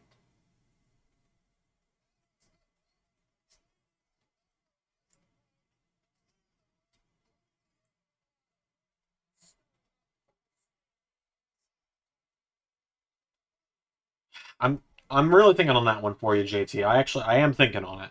I'm also organizing the new renders on the roster a little bit too. God, who do I regret making champion? Let me pull up the website. Typically, the shorter their title reign, the more I regret it. Typically. World Heavyweight title, like, we'll just go belt by belt here. Let's just do this. Right? Like, let's just look here real quick. Obviously, all the historical stuff doesn't count because this is more recent. So there's recency bias if I don't regret any of this. God, there's so much history here now. Like, don't regret this at all. Definitely don't regret this. Never regretted a second of that or that or that. No regrets here or here or here. Definitely no regrets here because I love making people cry. Like, everything across the board here, love it. WWE titles where it gets a little messy. Like, nothing of the historicals. Once again, nothing from the retro stuff do I regret at all.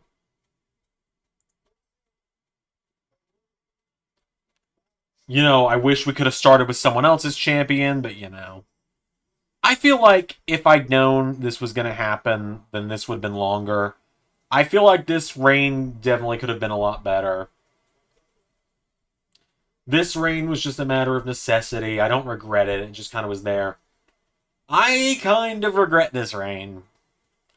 I feel like there was a lot more that could have been done here. Same here. Big things could have happened here. This one. Okay, I do not regret making Bobby Roode WWE champion. However, I wish I'd made it Samoa Joe. I wish I'd gone with Samoa Joe. And I think the reign was too long. We wanted a year-long title run, and I think there were so many natural points this title reign could have ended. Whether it was to Seth Rollins at the Rumble, which I don't think that one really fit, because that was the first step in the face turn. Whether it was, like, to Buddy Murphy at some point, whether it was anywhere along the road. If this had been Samoa Joe for a year, I think I would have been more into it. I don't regret this. There's obviously, this is the story of about 15 different people that were supposed to have this instead of him, but ultimately I'm perfectly fine with how it went. This reign, I had a lot of fun with this. Some people shit on it because, oh, he's just doing the thing they did in real life. It's like, well, we kind of speed ran it. We speed ran the Tribal Chief. AJ's run, this is honestly one of my favorite world title runs in the history of the channel. Not a single regret here. Not character, not the person behind the character. The transitional Brock Lesnar run, I don't regret, because not a single person saw this coming. Love this reign, really enjoy this reign, and have been loving this reign. So that's that. Women's Championship, this one, the women's title gets a little complicated. This is formerly SmackDown Women's title. That was just a matter of circumstance. This was actually an accident. So it's like, this is just all muddy water. It's all muddy water until about here, where I course corrected and then did the Becky run. She wasn't even supposed to challenge for the belt, and so we pivoted. This reign was never supposed to happen. Becky was supposed to have a 168-day title reign and then get rolled up by Toni Storm. But my mindset was, and a lot of people always shit on me for this, but I think when you guys let me explain it, you'll be like, oh, that does make sense. We, at the time, were talking so much smack about how we're doing things better than WWE in real life. WWE in real life had a full year without Becky Lynch because she got pregnant. Well, if WWE had to go a year without her, so should we. So we wrote her out and kept her out for a year. And that worked out, and then the Toni Storm run was fun. I loved this title reign. I fucking loved this title reign. The power couple. This was fun. People shit on this one. Like, some people were like, oh, she should have never been champion. I had fun with Mandy as champion. Nikki Cross, this was a nice little run there. Really reestablished her after the Nikki ASH stuff.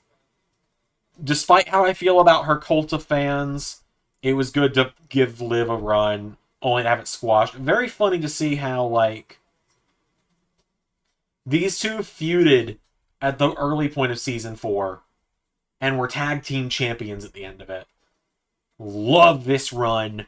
Love this run. Have really enjoyed this one so far.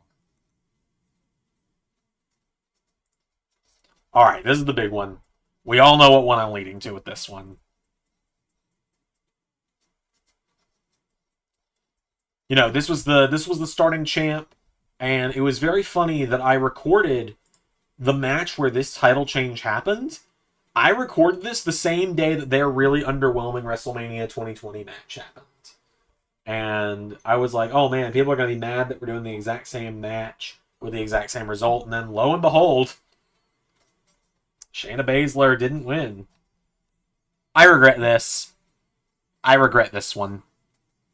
I don't know. I thought people were going to be into it. I have absolutely no regrets about this. Everyone knows I love Rhea Ripley. Like, I'm putting the jokes aside. I love Rhea Ripley. Everybody knows I do. However, faking her out, I need to go back and fix this because this symbol is the wrong way around. Faking everybody out by having the triumphant Ronda Rousey loss, like the triumphant victory over Ronda, just to immediately get cashed in on. I'm really proud of that. I think that was the right move. If it wasn't Ronda, who would it have been? Honestly, I think you just have Shayna keep the belt through SummerSlam, run back the NXT TakeOver Brooklyn match. Have Shayna just be this dominant force that, like, if you add this together, had the belt for over 300 days. If this had just all been Shayna across the board. And then, of course, the only thing I regret about this title run is that I didn't get any more time with it.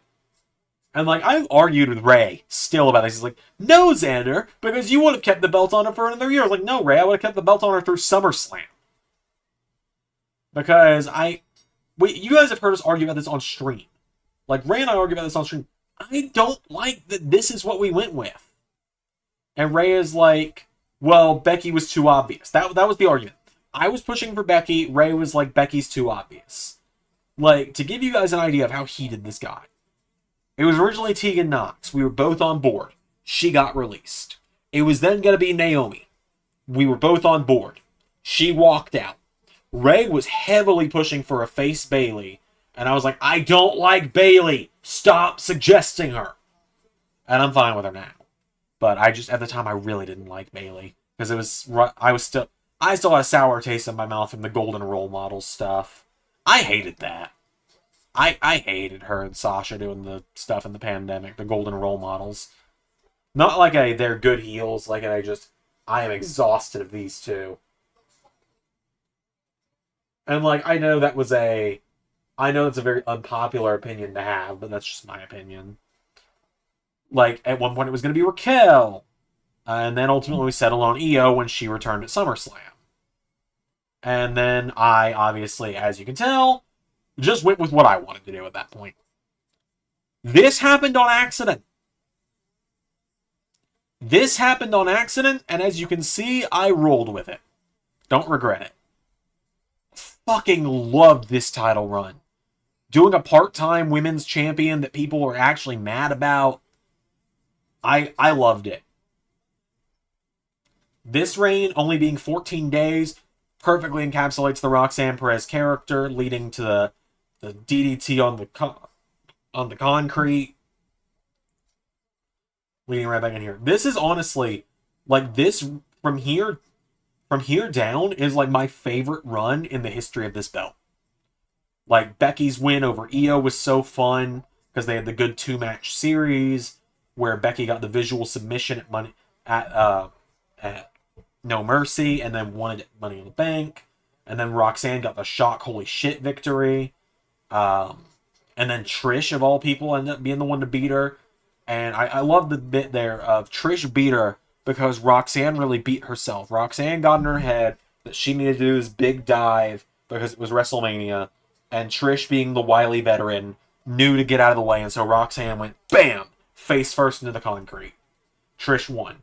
The rematch at Evolution, Roxanne fakes out the dive and then hits Trish with it and then wins. And then, of course, it's just foiled 14 days later. I love where the women's world title has gone. It's also, hot take, maybe, it's also my favorite looking belt right now. This is my favorite looking belt in WWE right now. Alright, this is the one that gets interesting. This one gets interesting. Obviously, retro stuff, no regrets here. Like, went with the real life thing here, had him get force vacated, like the real life.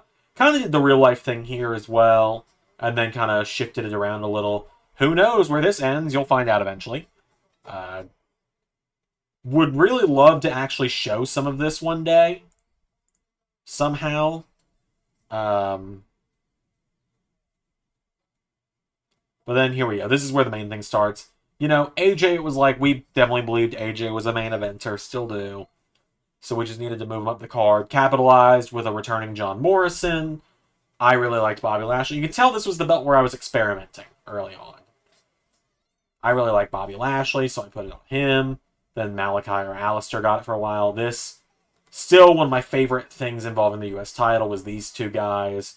I mean, there's so much history here still. The introduction of the new belt, Keith Lee getting it, then the package pile driver. Thank you for giving Johnny the U.S. title. Johnny. Oh, yeah, John Morrison. Hey, Chelsea got a win. Love to see it. Okay, but yeah, anyway. I love this because so many people... Kevin Owens was doing the someone new open challenge. It was like, no one that's ever beat me before. Or no one that I've ever beat before. And everyone was just like, it's going to be Sami Zayn. It's going to be Keith Lee. But he just beat Keith Lee. He just murdered Sami Zayn. And then it was El Generico. And the match was like 10 seconds. The debut of LA Knight. Into Mustafa Ali. Which I'm actually really happy with it. Like, Ali only getting a 1-month title reign was intentional. It was. Because it felt like the most Mustafa Ali way of doing it. This reign, we all know, I say it before, I'll say it again, I say it a million ciampah This was just so Ciampa could be the first Grand Slam champion. I feel like there was more that could have been done with this. There was more that could have been done here, I think. I liked him. I like Xavier refusing to hit him in his first title defense. And then Kofi wanting to beat the fuck out of him because of it. And it led to the New Day reunion, which unfortunately, got cut short. This run only happened because of all of you. It happened because Ziggler got so over with all of the fans that we had to do something. Originally, it was going to be Bobby Lashley. So, I think I've talked about this before. We had the whole free agent Grimes story. Like the Heath Slater 2016 kind of story with Cameron Grimes, right? Originally,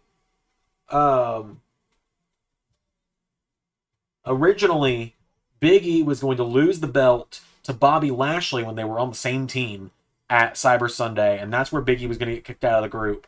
The following Monday, MVP was going to, in a callback to Santino's debut, and how Bobby Lashley helped Santino become Intercontinental Champion in Santino's debut, in a callback to that, Bobby Lashley was going to pick someone out of the crowd to be the challenger to the U.S. title. And that someone was going to be revealed to be Cameron Grimes. And then Big E was going to show up, beat the holy hell out of Bobby Lashley, and put Cameron Grimes on top of him. And Cameron Grimes was going to win the U.S. title and become a Raw superstar. Ultimately, we decided just to do Cameron Grimes versus the Boogeyman because that was kind of funny. And we put the belts on Ziggler. And then McIntyre. He had a fun... This was a really fun run. Is this, tied for longest? Yeah, it's a 3-way tie for longest U.S. title run, isn't it? Let me double check. Well, technically Ambrose has got it now, but... Actually, Punk's got it. Wow. That's 2 fucking records Phil holds. Jackass. Back on track, though. The fact no one saw this coming, I love it so much. And then, of course, it led to this. This fucking 24-hour period on the channel. The emotional roller coaster I took everyone on of, oh no, Miz is the US champion. Oh god, please, why is this fucker the champion? Like, so many people were furious that we had put the belt on Miz, and by we I mean me. Like, don't blame Ray for this. This was entirely a Zander decision, right? And then Miz is like, I'm gonna become the longest reigning US champion in LS11 history, and I'm gonna be the man that gives Jinder Mahal his 100th career loss. And then Jinder fucking wins. And then, of course, United States of Mommy into what we got now. So, recap, only thing I really regret in the US title is like this period here. Just kind of a weird period here where I was experimenting. IC title, this one I think has a little more of a tight lineage here.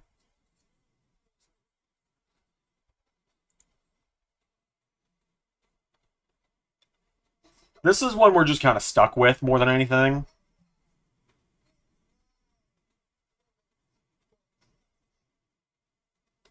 Anyway, it's like going through here. Just chef's kiss all the way to here. Like, Dijak just kind of felt weird.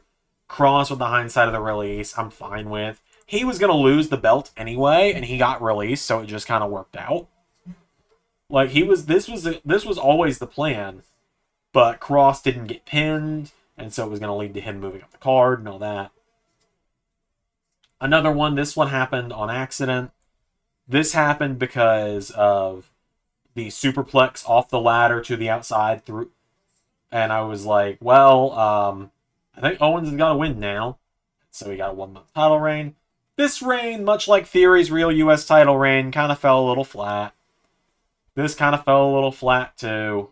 Really enjoyed this exchange of the title, and that leads us to where we're at now, where he has been the champion for...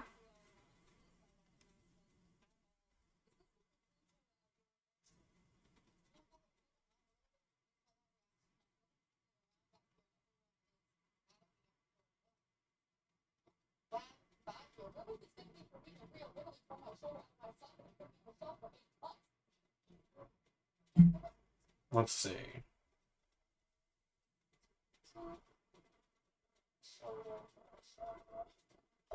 Seth has now been the LS11 Intercontinental Champion for 336 days. Like, he's got the longest reign with this belt by far.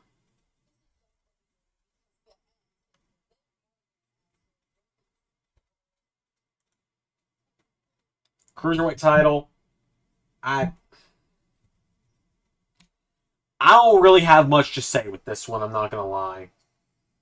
This was a Ray move. This was a me move. This was a lot of fun. This was fine. Probably should have just kept the belt on him through Mania. And this is where, I feel like this is where it stopped being the NXT belt, really.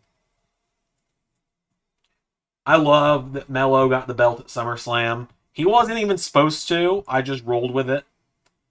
This was fun. I think no one saw this coming, so that made it really fun.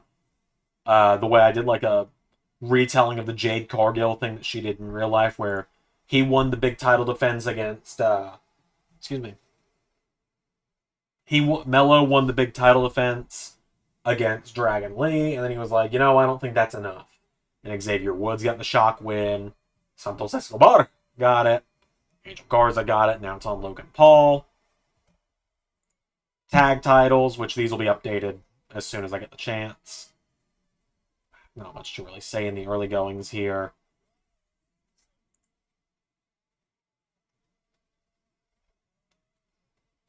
Heath Slater is now a 2-time tag champ. Jinder Mahal's had 3 different belts on the channel now. 4, technically. Obviously, Black Wednesday fucked with this. Kind of glad it did, though, because it led to this, so no regrets there. Maybe a little regret here, just because no one really cared. This was just to do a transition onto these guys. No regrets, no regrets. Absolutely no regrets with the two midlife crisis dads. This was fucking great. Really enjoyed this, actually. Same with this. Little bit of regret here, just because Judgment Day ultimately became something very different.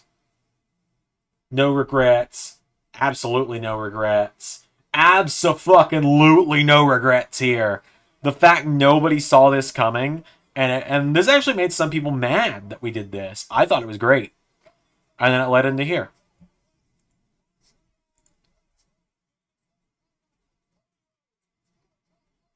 Alright, let's see. SmackDown tag titles.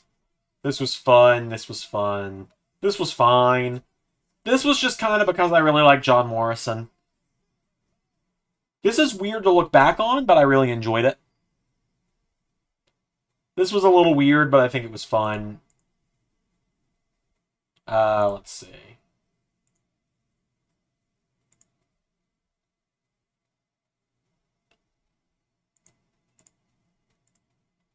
This exchange was really good. Obviously, this got cut short because of every single one of these fuckers, really these three fuckers specifically, leaving the company, and then this guy not much later. This was the oh shit, we just lost the UE response, and then this happened, and then this happened, and then this happened. I don't regret this. I just think it's a little silly that they had it for this long. I still sit here and wonder if I should keep if this should just say Sami Zayn and Drew McIntyre, or if it should go Sami and Kevin, then Sami and Drew. I think it's fine. Love Invincible Strong Style. Legit, while they lasted, my favorite original team I came up with. On to AOP. Women's tag titles. I don't think they've been around long enough for me to regret any of this. No regrets. No regrets. Not a single regret. No regrets. Okay, maybe a little regret. Honestly, should have just done Toxic Attraction with Tiffany Stratton as the leader and called it Divas Tomorrow. He just said, what do you want to talk about in French? Fantastic. And then, of course, everyone loves Strike Force.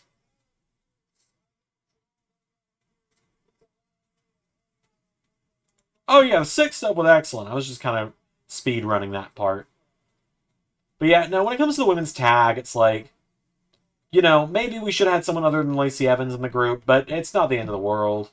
Really enjoyed getting to reunite the Way. Really enjoyed getting to give Emma and Dana the tag run they should have had from the day Emma came back to the company. Live for Bliss was fun. Divas and Amaro I regret a little bit, like I said. Probably should have just had it been JC and Gigi with Tiffany Stratton as the leader. And then, of course, Strike Force, which everyone really enjoys. I don't think I can really say much about the NXT titles, so we'll just quickly run through it. I don't have any of these I dislike. I think Tyler Bate only getting a month-long reign is the most Tyler Bate thing possible. This title, I think Ray really, really enjoyed what happened with it until he had to do this. He was not happy about having to give it to Banks, but especially with the hindsight that Tegan ended up coming back anyway. It is weird seeing where the Ray Wood era stops and the Zander era begins. It's like, Ray, I know, regrets this. And then I had no regrets here. We're going to speed run this part. Ray still gives me absolute... This is backwards. I need to fix this. This has been backwards for a year. But Ray gives me so much hell about this. And then, of course, I'm doing that. And then there's only one of those. Yeah, Ray has so much regret for the Alexander Wolf thing. Okay. Maybe a little regret with Darby, just because it didn't click for everyone, but that's it. Knowing what we know, that she came back to WWE eventually, probably Would have been fine to not do this. And then I have no opinions. Ray got a little mad at me over this one, but I think it ultimately worked out for the best. Again, I really have no regret for anything Ray has done. No regrets across the board with this belt, because there's, it's been a fucking great run with it. I actually enjoyed the back and forth with Ospreay and Matthews, and then, I think the Good Brothers being the first champs was a little interesting. I think, it was a choice I came up with, because we were just like, well, we're probably never going to do TNA. Whoops.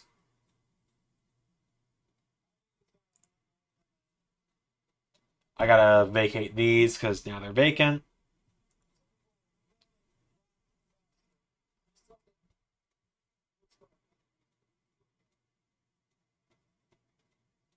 Alright, well, this is the fun part. This is the all Zander stuff.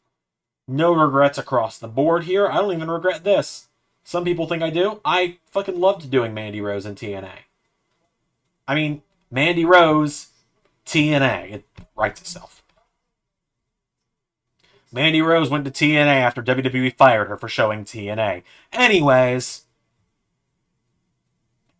Ray doesn't really care for Sheeta, and I like Sheeta, so I did that. Trinity got it, and then...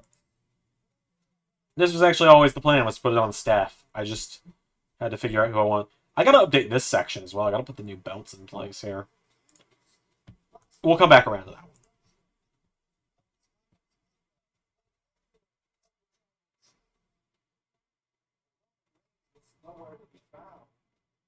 Oh, Cody teasing that Roman didn't call for Tama Tonga.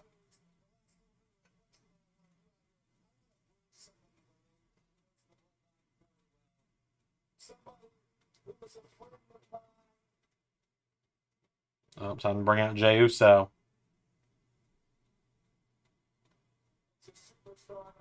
This was, dumb. Ray pushed for this. I really liked that he won this, then immediately learned what option C1 was like, fuck the mid-card, I'm going for the world title. This was fine. The fact that I still want my fucking royalties, Anthem, for this exact title exchange happening.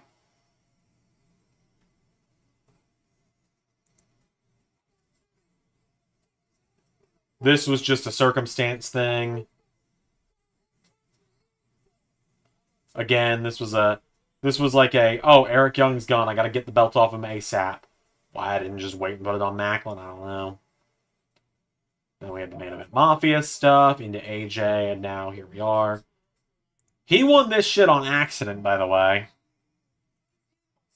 I love Rockstar Spud, I just... Okay. So, if you pretend that the Knockouts tag title history starts here, I enjoy it.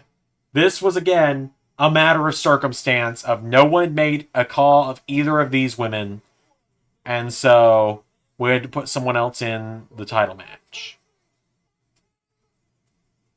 This was fun. I enjoyed this. Tag titles.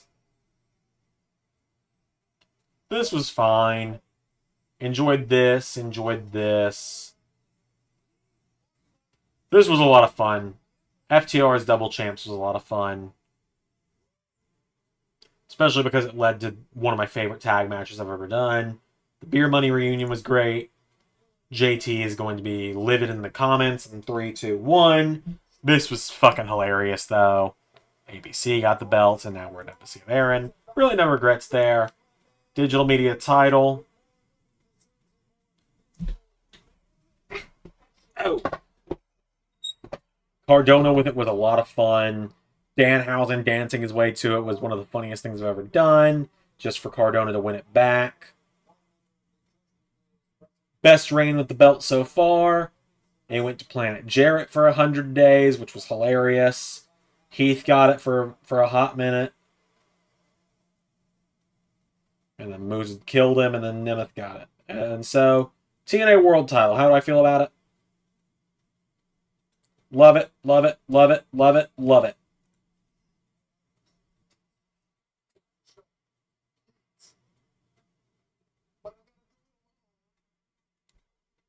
Alright, I'll run through these. I have no opinions, though, really.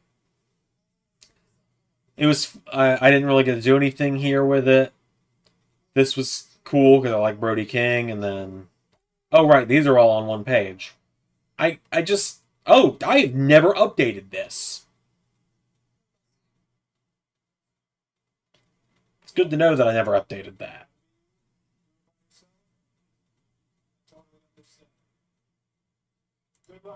I really have no opinion here, though. But yes, I really like what I've done with the TNA belt. Ring of Honor, love that I start with Dalton Castle because he's like my favorite. Andrade was a little interesting just because it was like a... Had nothing for him to do in AEW, but needed to do something.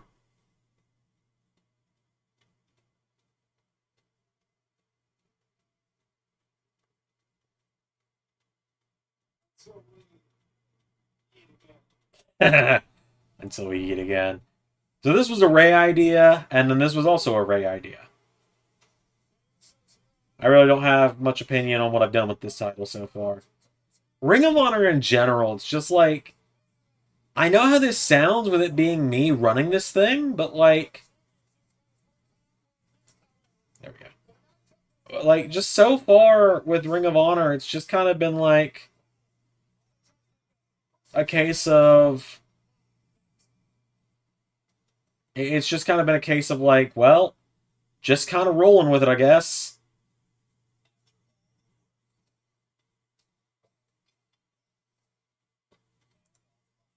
And then, of course, the retired belts. I don't really have much to say about any of these because most of them are retro belts. I have no opinion. I have no opinion. I thought this was a really cool idea by Ray, and then this has been really fun. Okay, cool. There's my, like, 45-minute lecture on how I feel about all the belts.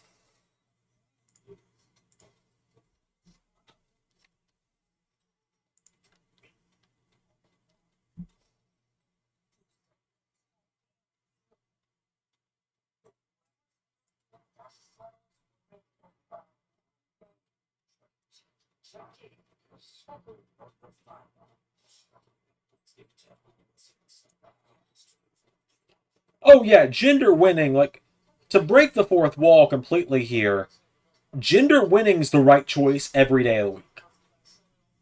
If I had been spending the last 5 years on this channel doing nothing but talking mad shit just to then beat him, I'm an idiot. And I've got my head too far up my own ass to understand a good booking choice. Like, gender winning was the right move every day of the week.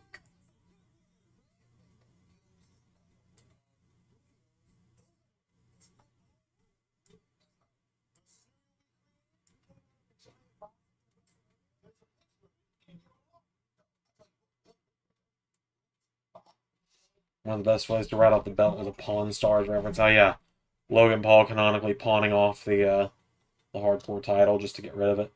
Yeah, I mean, I did that just because I needed the belt gone, really. I really have no opinion on doing that, quite honestly.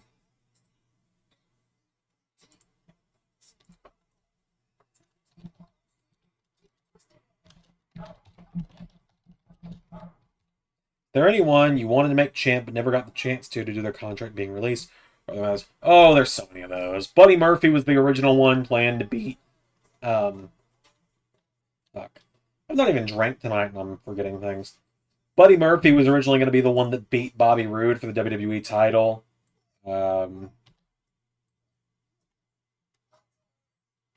Like, that's the big one, obviously. I talk about that one all the damn time. I'm still upset that that didn't get to happen. And then, like...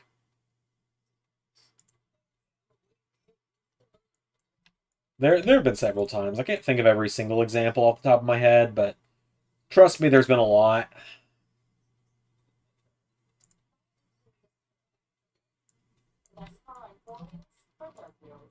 Bronson Reed was planning to win Money in the Bank at one point.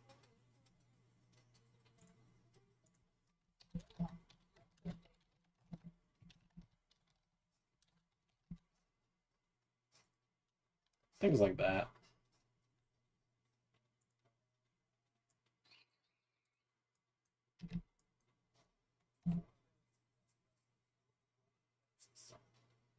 Oh yeah, Keith Lee was one of them. Keith Lee was going to main event WrestleMania Season 3 and beat Roman Reigns before he got released, and so we pivoted to AJ Styles instead.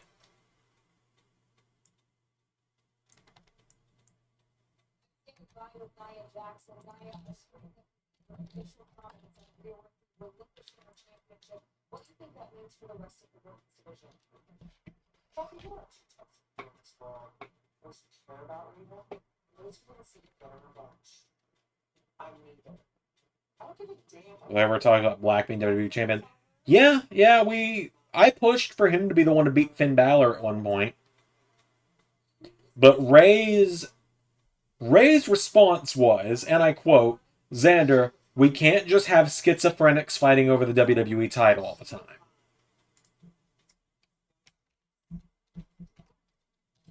Even though I wouldn't call any of them schizophrenics, Bray had multiple personality disorder.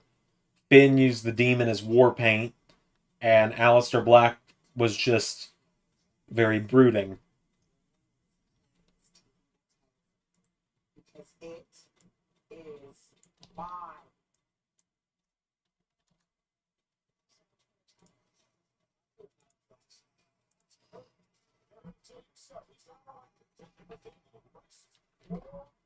Kyle O'Reilly, he was going to win the Intercontinental title at one point, but that was about it.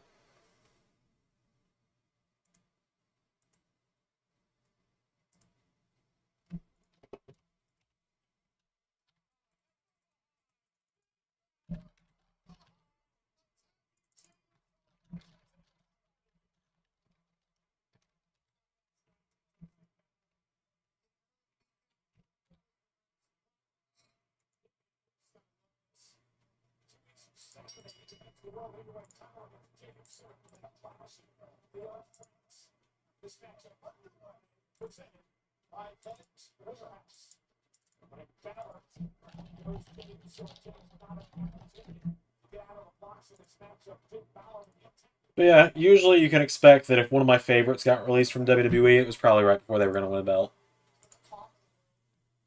God, Keith Lee getting released really made me. That one pissed me off. Like, that one and Buddy are the ones that hurt the most.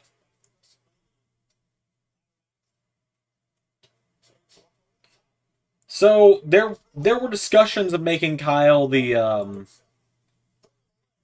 there were discussions of making Kyle the Ring of Honor champion.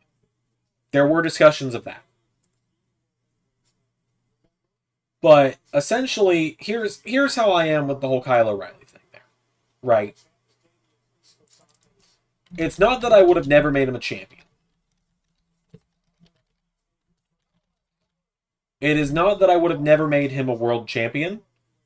It is that I never got far enough before he left WWE to decide if that's something I would have wanted to do. Because I've told the story a million times. The original plan was, excuse me. The original plan was that at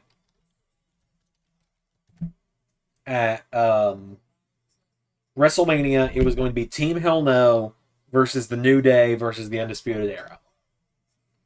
And this was before Bryan Danielson. And Danielson was going to turn heel and attack his own partner in Kane and help the Undisputed Era retain. And he was going to join the group in place of an injured Kyle O'Reilly. And O'Reilly was going to be out until SummerSlam, and he was going to return at SummerSlam right after Adam Cole, with the help of Daniel Bryan, Bobby Fish, and Roderick Strong, had won the Intercontinental title from Ricochet. It would then be revealed that Daniel Bryan was the one that attacked Kyle O'Reilly, and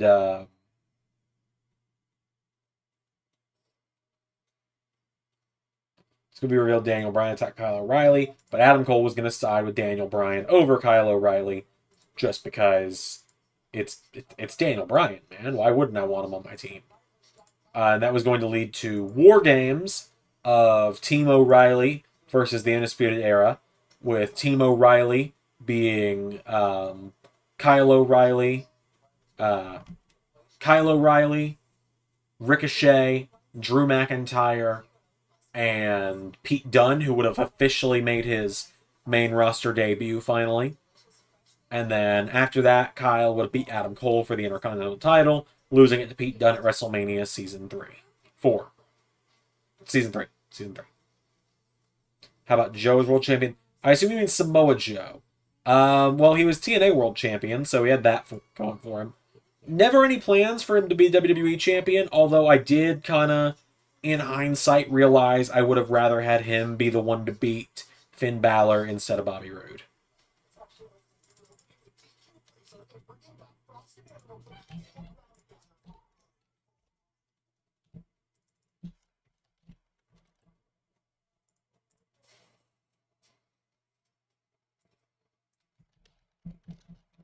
I cannot believe I didn't make a.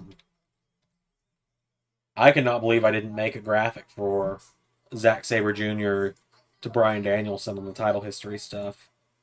Like, legit cannot believe I forgot about that.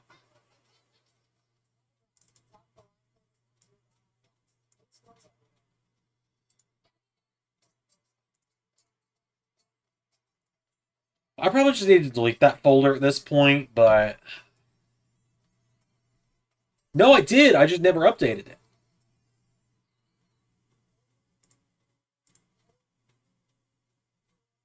I did make it. I just never deleted, or I just never changed it. How about that? I don't know what kind of commercials you guys are getting, but I've been getting these stupid American Home Shield commercials where this woman is interrupting a meditation session by going home instead of just humming, and it does not make me want American Home Shield. It makes me want to kick that woman in the fucking face.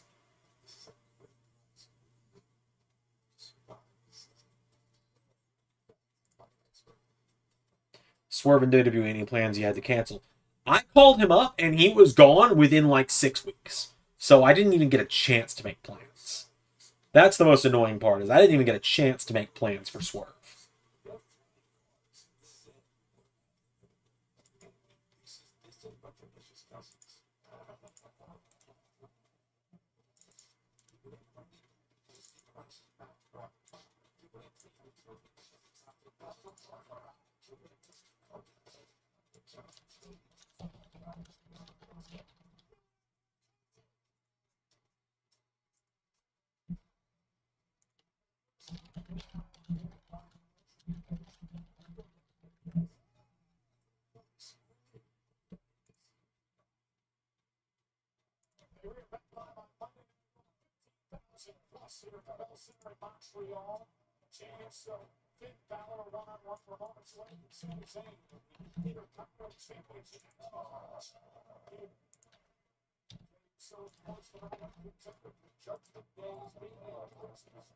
Like, a little marketing tip for people, just real quick here. If you're trying to make a commercial that you're gonna try and get me to go for your product with or your service with, don't make the spokesperson the most punchable motherfucker alive. Says the most punchable motherfucker alive. I'm very well aware of how punchable I look. It's good that you gave Rude a WWE World Title run because now he's retired. Rollins never got his redemption against Swerve yet. Maybe season 6 for good more. I don't think it's that deep, man. I don't think Rollins and Swerve's history is that deep. Like, Swerve took him out of the ladder match, but Seth won the world title a month later. So, I don't think it's that deep, honestly. I think Seth's fine without worrying about getting any kind of revenge. If I'm honest with you. I haven't even thought about that in years. Like, it's been, God, how many years now? Coming up on 3. It was end of 2021. Like, it's been almost 3 years. I have not thought about that since probably 2022.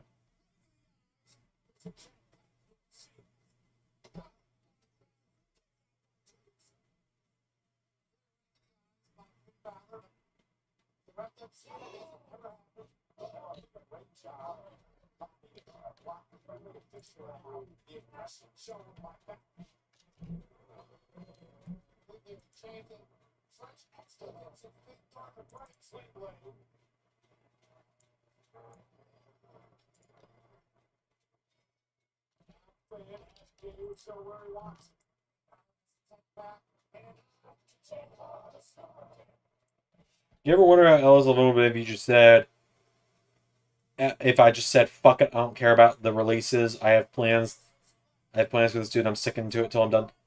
So the one time I've kind of done that was with Johnny Gargano. I stuck it out to the end of. I stuck it out until the end of One Final Beat with him.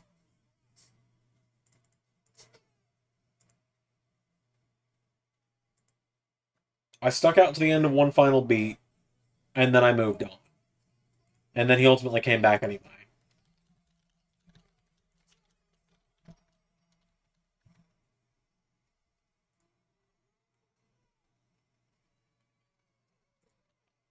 But it would be very different, you know. Like EC3 would have had a longer title run. Like that is one thing.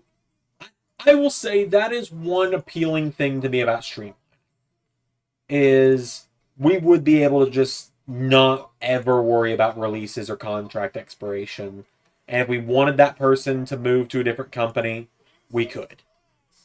Like, you know, say Drew McIntyre's contract expires and he leaves WWE and he goes to AEW.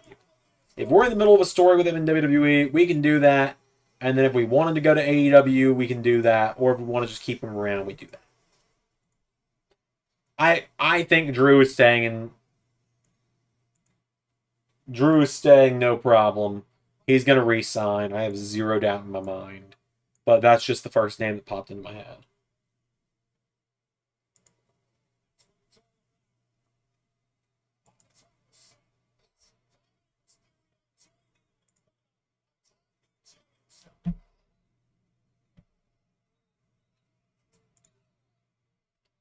TNA, we get Cage versus Danger. Let's see if the underdog wins.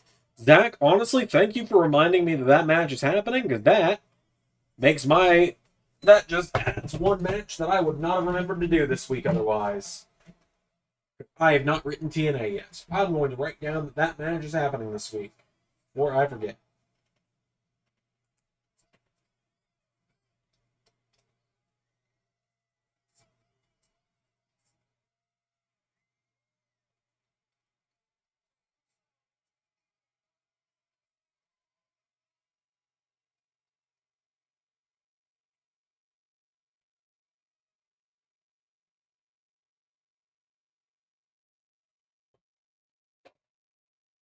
Come on, Xander, we all know you're tired of Drew McIntyre.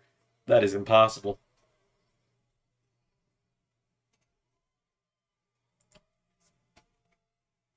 We all know you want Galloway back in wrestling. Man, I cannot even think about calling him Galloway right now. There is one person in the community. I'm not going to name drop or anything, because this could apply to a lot of people. Um, Also, website update is live. I managed to I fixed everything. Um, but man has got AEW so deep down his throat that anytime something happens with Drew where Drew isn't winning, or like,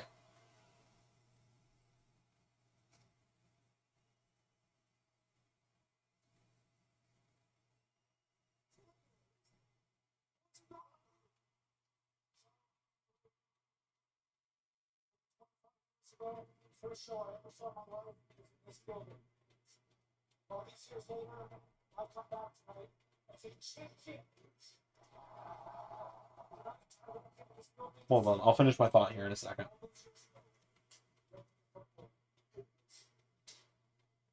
Anyway, there's a guy who's got AEW and Tony Khan so deep down his throat in the wrestling game community, where anytime anything remotely not winning the world title happens to Drew, like when Drew didn't win at day one, when Drew got cashed in on, it's always, can't wait to see Galloway in AEW.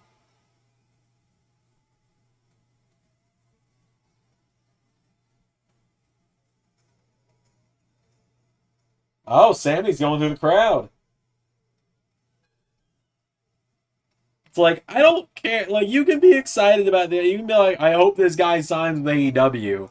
But you ain't got to sit there and shit on everyone who likes WWE. And vice versa. It's like, I got my issues with AEW. I do. Everyone knows that. But if you like AEW, you like AEW. And that's great. I'm glad you like it. It's just not really my thing anymore.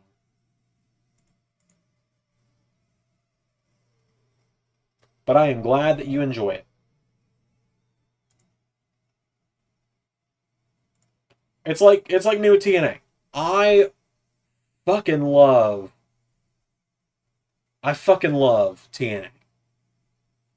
But I know not everyone does. This isn't the same guy who was mad to see Sammy and Drew as tag team champions after Drew lost to Cody at Mania, right? No, I'm talking like this guy is mad about the stuff with Drew in real life. This isn't whatever his name was.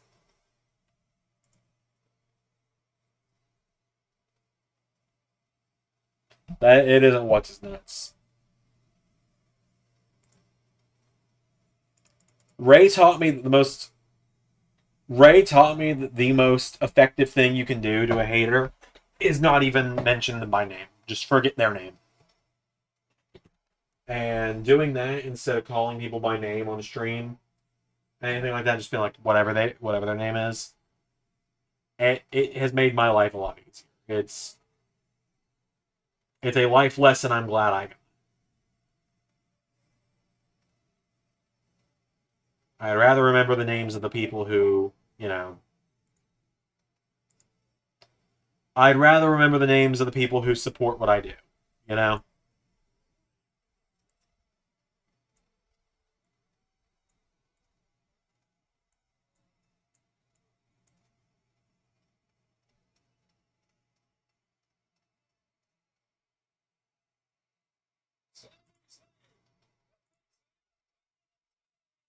This Gable heel turn is going to be great.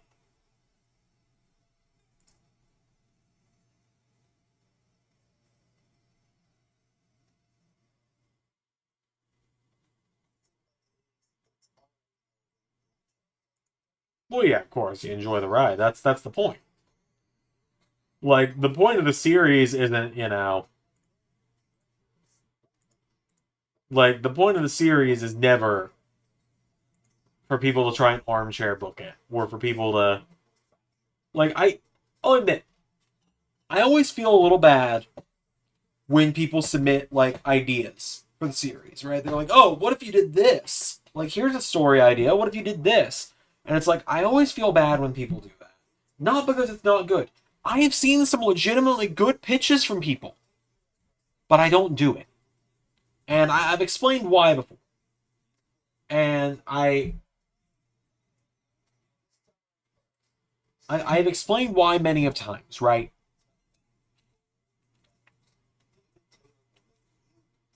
And the reason I don't just take fan suggestions for stories is because it's a very slippery slope, right? You know, like, just gonna use names of people in chat. Say Zach pitches this incredible story, like one of the best things I've ever heard. It's like this 6 month long story, and it's the story of Sami Zayn and rising up against the Six on his own, and he manages to fight them all off and become world champion. And I do it beat for beat exactly like Zach suggested. Okay. Well, if JT goes in and JT sees that I did this exact story Zach said, then I should totally do JT's 6 week story that leads to R-Truth stacking Roman Reigns and Seth Rollins and winning all of the world titles at once. And that's just me using the names of the people who are actively in chat right now. Like that's why I don't do it. It becomes a very slippery slope of if I do one person's story, then everyone wants me to do their story, and it just becomes a slope of I lose control of my own series, and you know it doesn't become my series anymore. It's like we've got a backstage team, quote unquote. Now we've got about 5 people, I think. Let me double check the numbers in that. Yeah, we got. Let's see.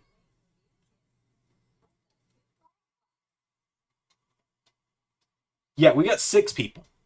We got 6 people that aren't myself and Ray that are part of a team that talk behind the scenes that Ray and I bounce ideas off of. They don't ever really come to us with stories as much as it is we go to them with our stories, and they're the focus group of, you know, let's see. Like I'm trying to think of like what a more recent thing I can talk about is. Like they're how I figured out should I have Andrade beat Tyler Bate and make Tyler Bate the shortest reigning NXT champion instead of having Tyler Bate hold it until the point where he was originally supposed to.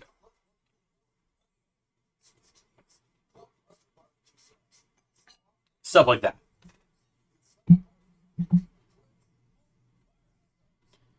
They're very much yes and or no but kind of people.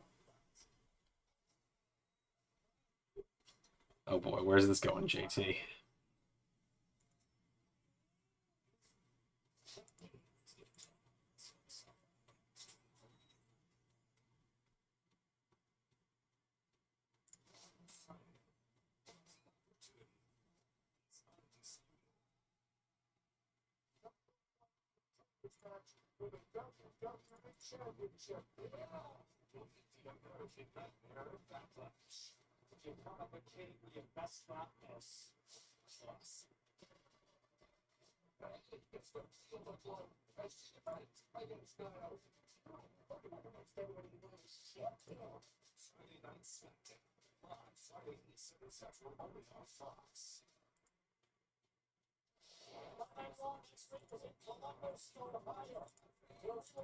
I am scared for where JT's going with the LS11 creative be like. Next week, a new champion will be crowned. Oh, and Awesome Truth versus DIY is also next week.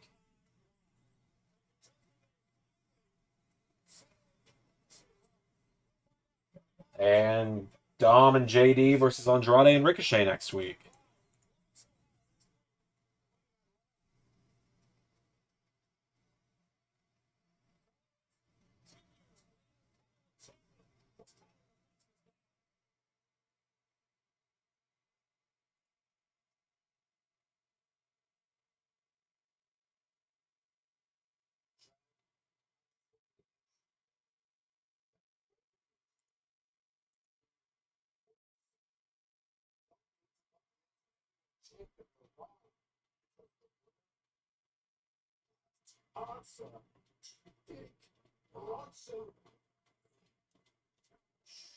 Bronson Reed wants the winner of the title match.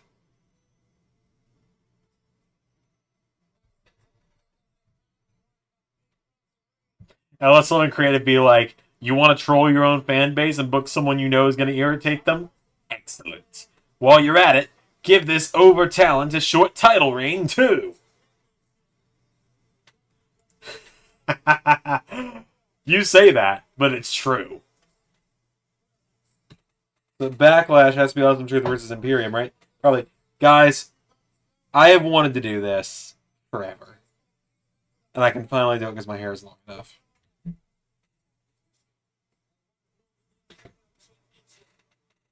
I have always wanted to have hair long enough to do that.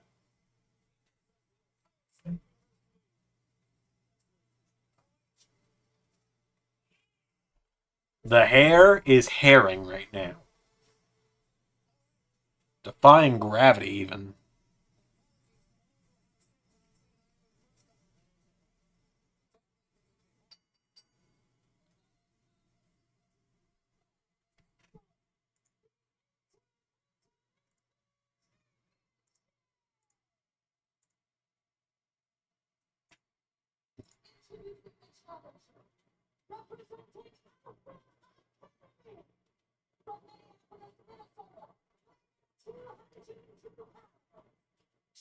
Yeah, we're to the point now where I think we've got so much goodwill with everyone that we're just kind of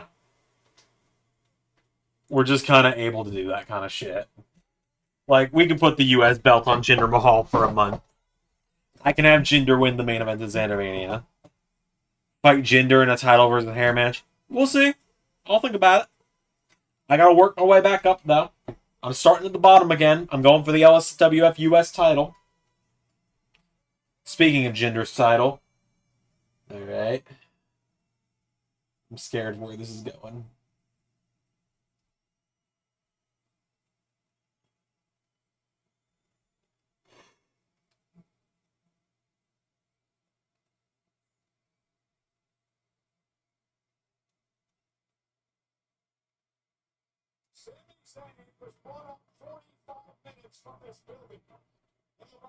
I think we have to talk about time travel. Okay, why do we need to talk about time travel, JT?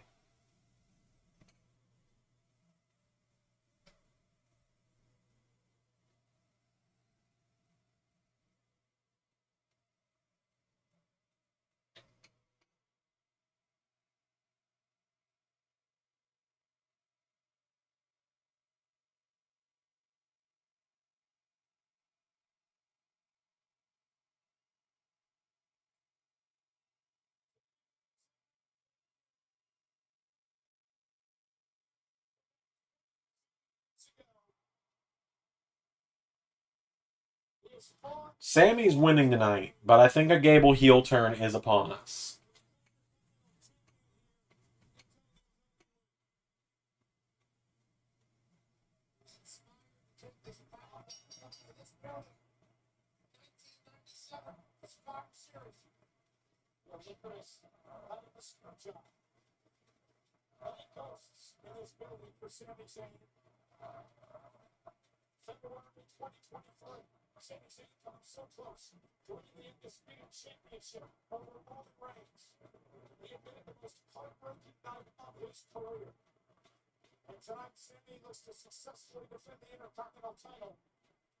I'm so glad we're getting a face Sammy as a singles champion.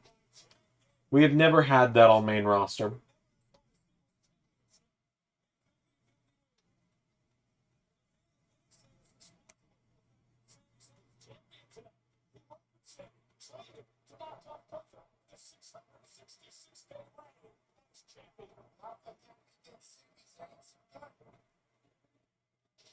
Oh, that was cool. I need to see 2 matches. I'm scared. Where we going with this, JT?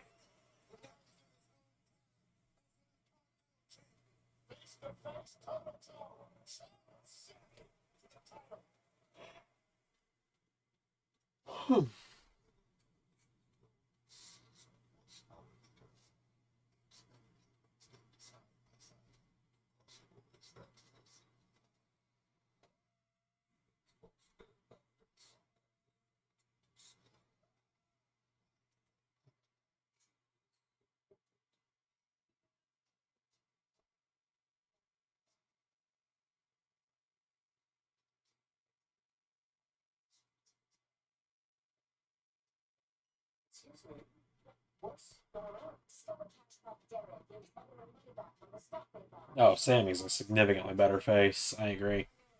He's fun as a heel. But heel Sami Zayn had a very limited lifespan. And for some reason,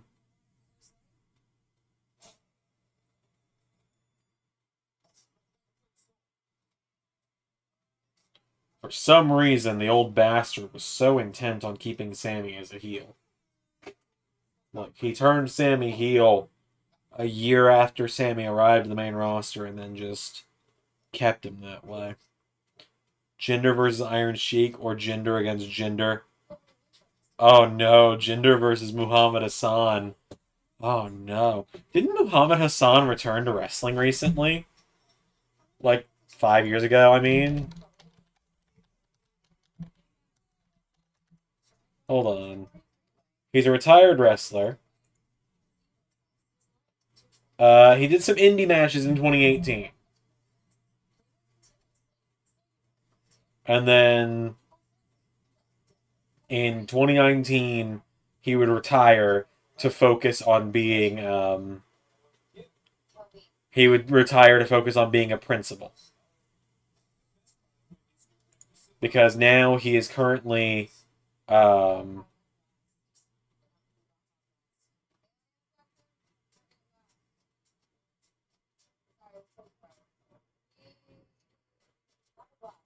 give it give Hassan the title run he should have gotten. I feel like that's a character that would be interesting.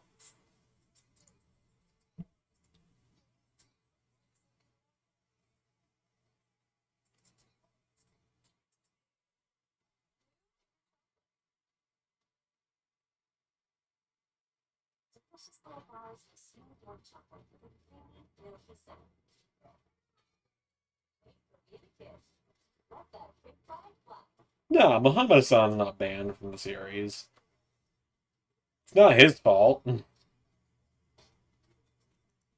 The guy behind the character is not the problem. The character was slightly problematic.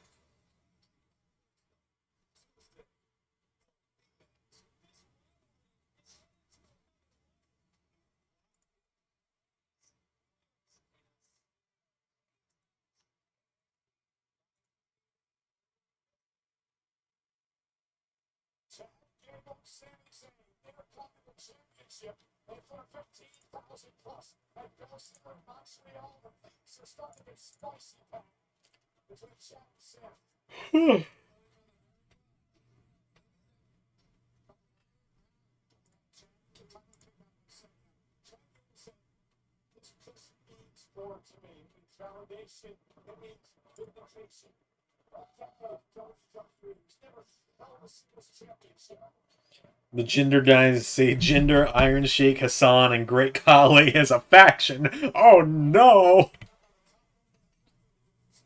Well, you gotta get new LSWF star Tanvir Badal in there as well. Jinder Mahal's his childhood hero.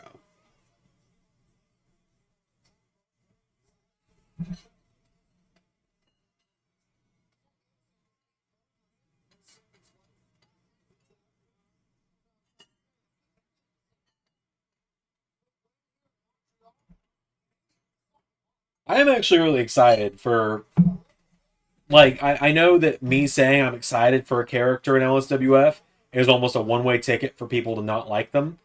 But Tanvir Badal, Relentless Tanvir Badal, um, he is legit one of the new characters I'm most excited for in LSWF. Like, he's a young man from India. He grew up loving WWE.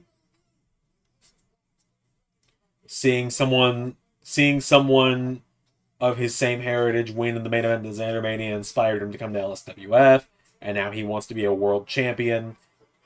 I just think it's really cool.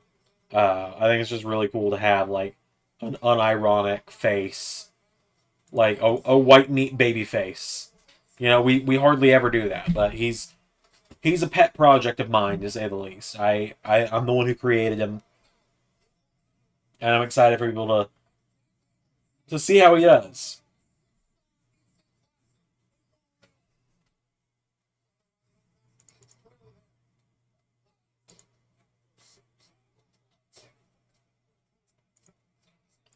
Of course, me mentioning that I created him is probably also a one-way ticket for people to boo him. Shout out to Carnold. It's probably just JT the boos Carnold, though, isn't it? The next ARW episode, by the way, is going to air eventually. Full disclaimer, haven't even written it yet, so that's why it hadn't happened yet. But we'll get there when we get there.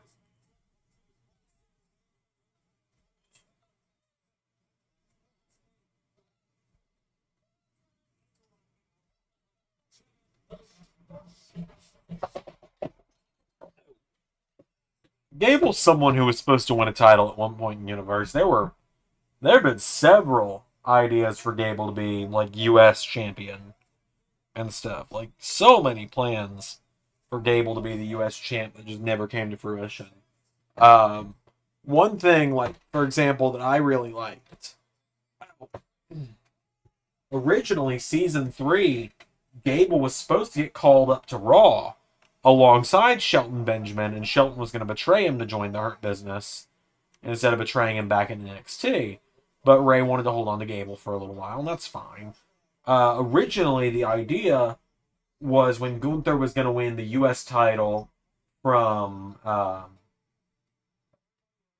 Knight at WrestleMania, or on the night after WrestleMania. For some history there, I suppose. Originally, LA Knight was supposed to retain the U.S. title at WrestleMania Season 2, and then lose it to a debut in Gunther the following night on Raw, and Gunther was going to hold it for a full year. Originally, Gable was going... Oh, God, the Home Shield bitch is back.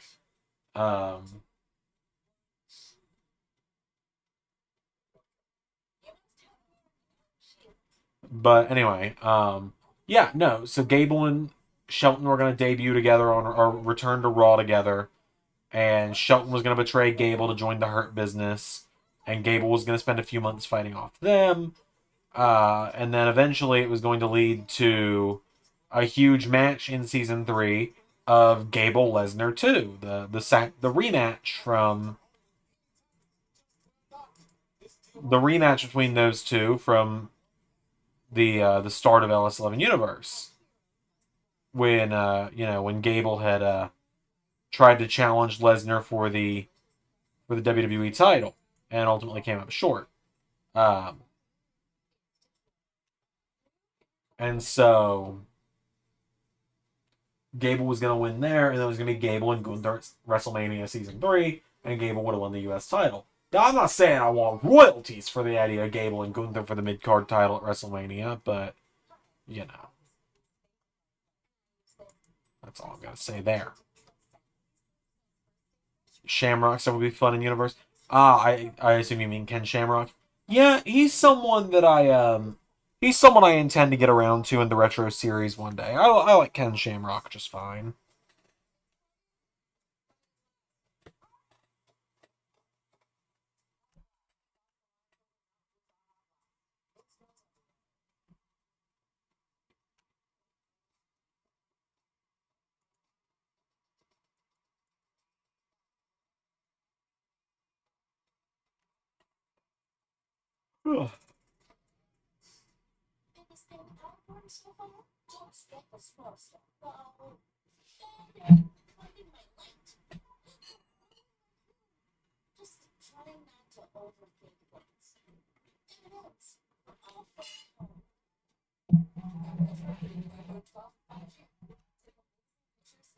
I don't know when the next retro show is going to be in LS11 universe. Like I'm going to get there eventually. In part, I'm in no rush to get to it really, just because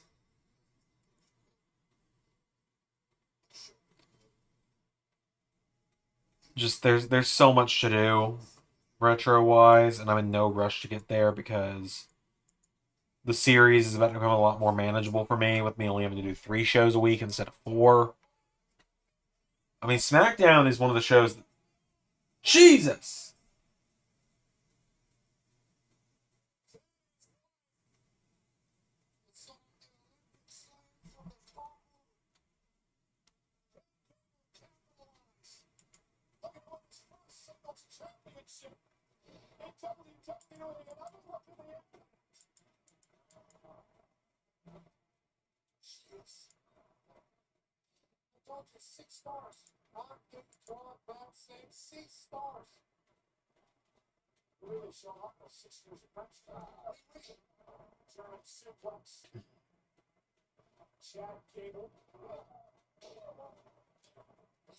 Sometimes wonder, like, my back pops occasionally on these streams. I always wonder if, like, the little back pops that happen are ever audible, because it happened right next to the microphone, just there.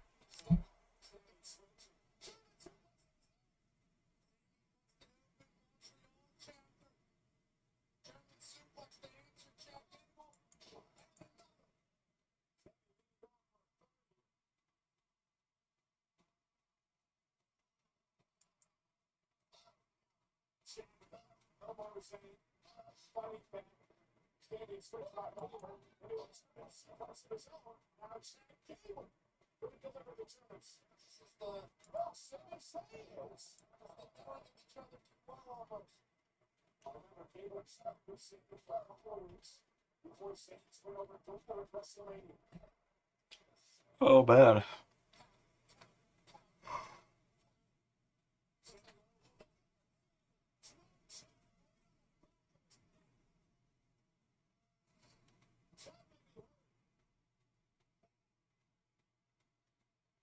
Shamrock, in your opinion, was another victim of Shawn in the 90s. Yeah, I will eventually. It's weird. The 90s is just kind of an area we have avoided so heavily in Muslim Universe, isn't it? Yeah, I know what you meant, the click.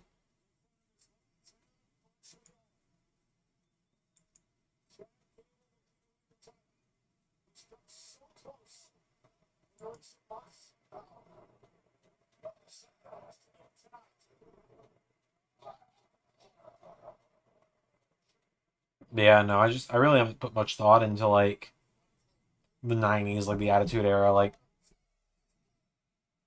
I got a few Golden Era ideas. Like, Hogan, we can't just pretend Hulk Hogan never existed. Eventually you're gonna hear bum bum bum bum ba da da on the channel, and I'm gonna get to do my Hogan voice, which is admittedly really good. Um, I'll get to do a "What you gonna do, brother" at some point. Like I've said many of times, there's a part of me that loves the Hulk Hogan character, the "What you gonna do." That's not the voice, but I'm too tired to do the voice right now. That loves the "Well, let me tell you something, Mean Gene" character. Terry Bollea's an idiot. Terry Bollea's not a great person, from what I've gathered. But I there's a part of me that does really enjoy the Hulk Hogan character.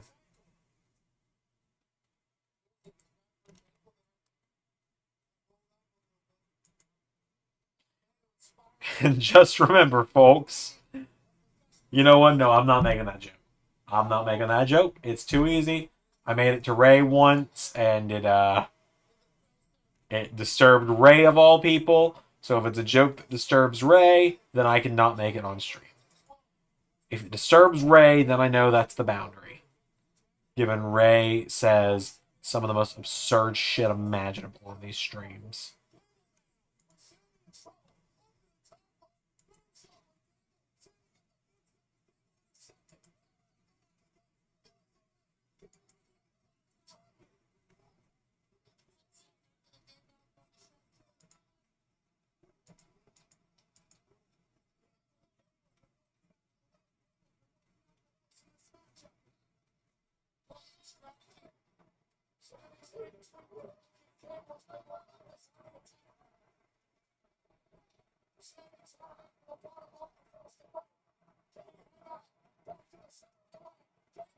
So they're not going to have Gable just win clean here tonight, especially not in Sammy's hometown.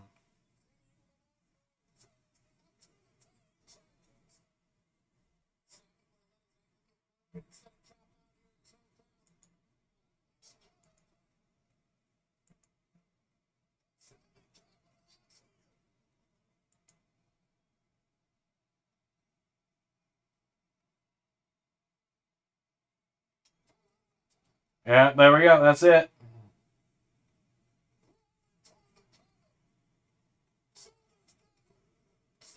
That's a wrap.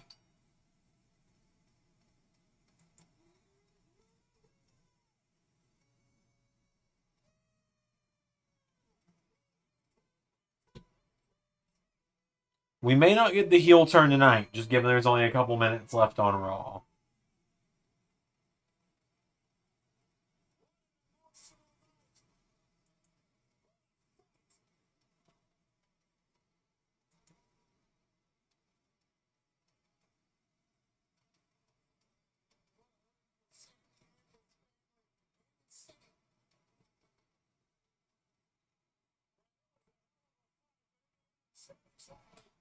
Great episode of Raw. Oh man, in some part of the universe, we could see Yokozuna versus Giant Gonzalez. I wouldn't expect that. I wouldn't expect you to see really anything involving Giant Gonzalez and Alice 11 because, well, quite simply, I don't care about Giant Gonzalez. I know you're probably sitting here thinking, but he's the big guy, Zander. Yes. However, just because it's a big guy doesn't mean I exactly love him. Satnam Singh still hasn't shown up in LS11 universe.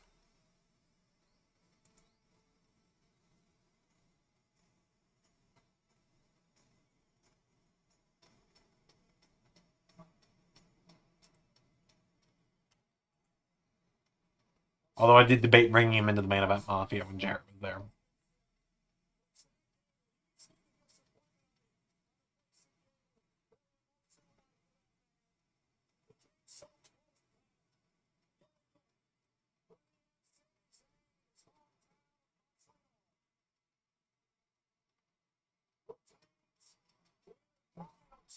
He's left the belt laying in the ring, has Sammy, to go hug his family.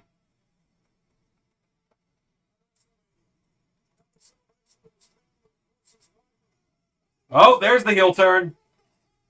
I was going to say, the belt's laying in the ring, so...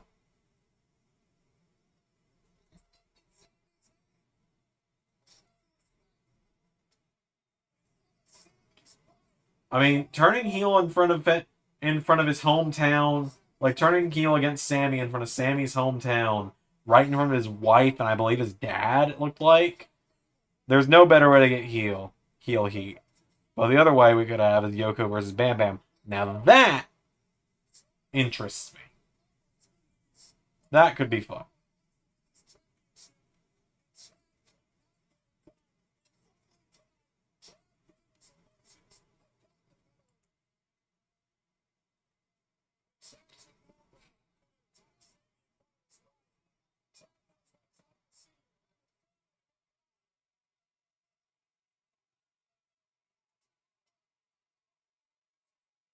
I have thoughts about what they do for heel Gable.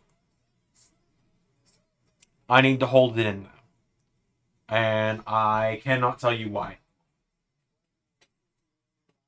Alright, well that was a fun episode of Raw. I really enjoyed that. That 3 hours went by pretty quickly. Really enjoyed that. I hope you guys did as well. Hope you guys enjoyed the man bun while I had it up. Had to let the hair breathe a little bit there. Yeah, let's do it. Wrestling Machine Chad Gable. Unleash him. Let him go at it. Alright, cool. I will grab those new tag titles soon. Probably just introduce them at the Rumble. With the OC versus Judgment Day would make sense, I think. I just realized I'm kind of rocking like the John Cena John Cena before the bald spot haircut with it this long. This is kind of about where Cena had it when he had the longer hair in like 2019. Huh. The more you think about it. I need to get Cena hat anyway, so. Alright, that's gonna do it though. I am going to essentially finish up my run on Idol Champions for the night. I'm gonna do that off stream, obviously. And then I'm gonna go to bed. So I will see you guys next time. Bye everyone.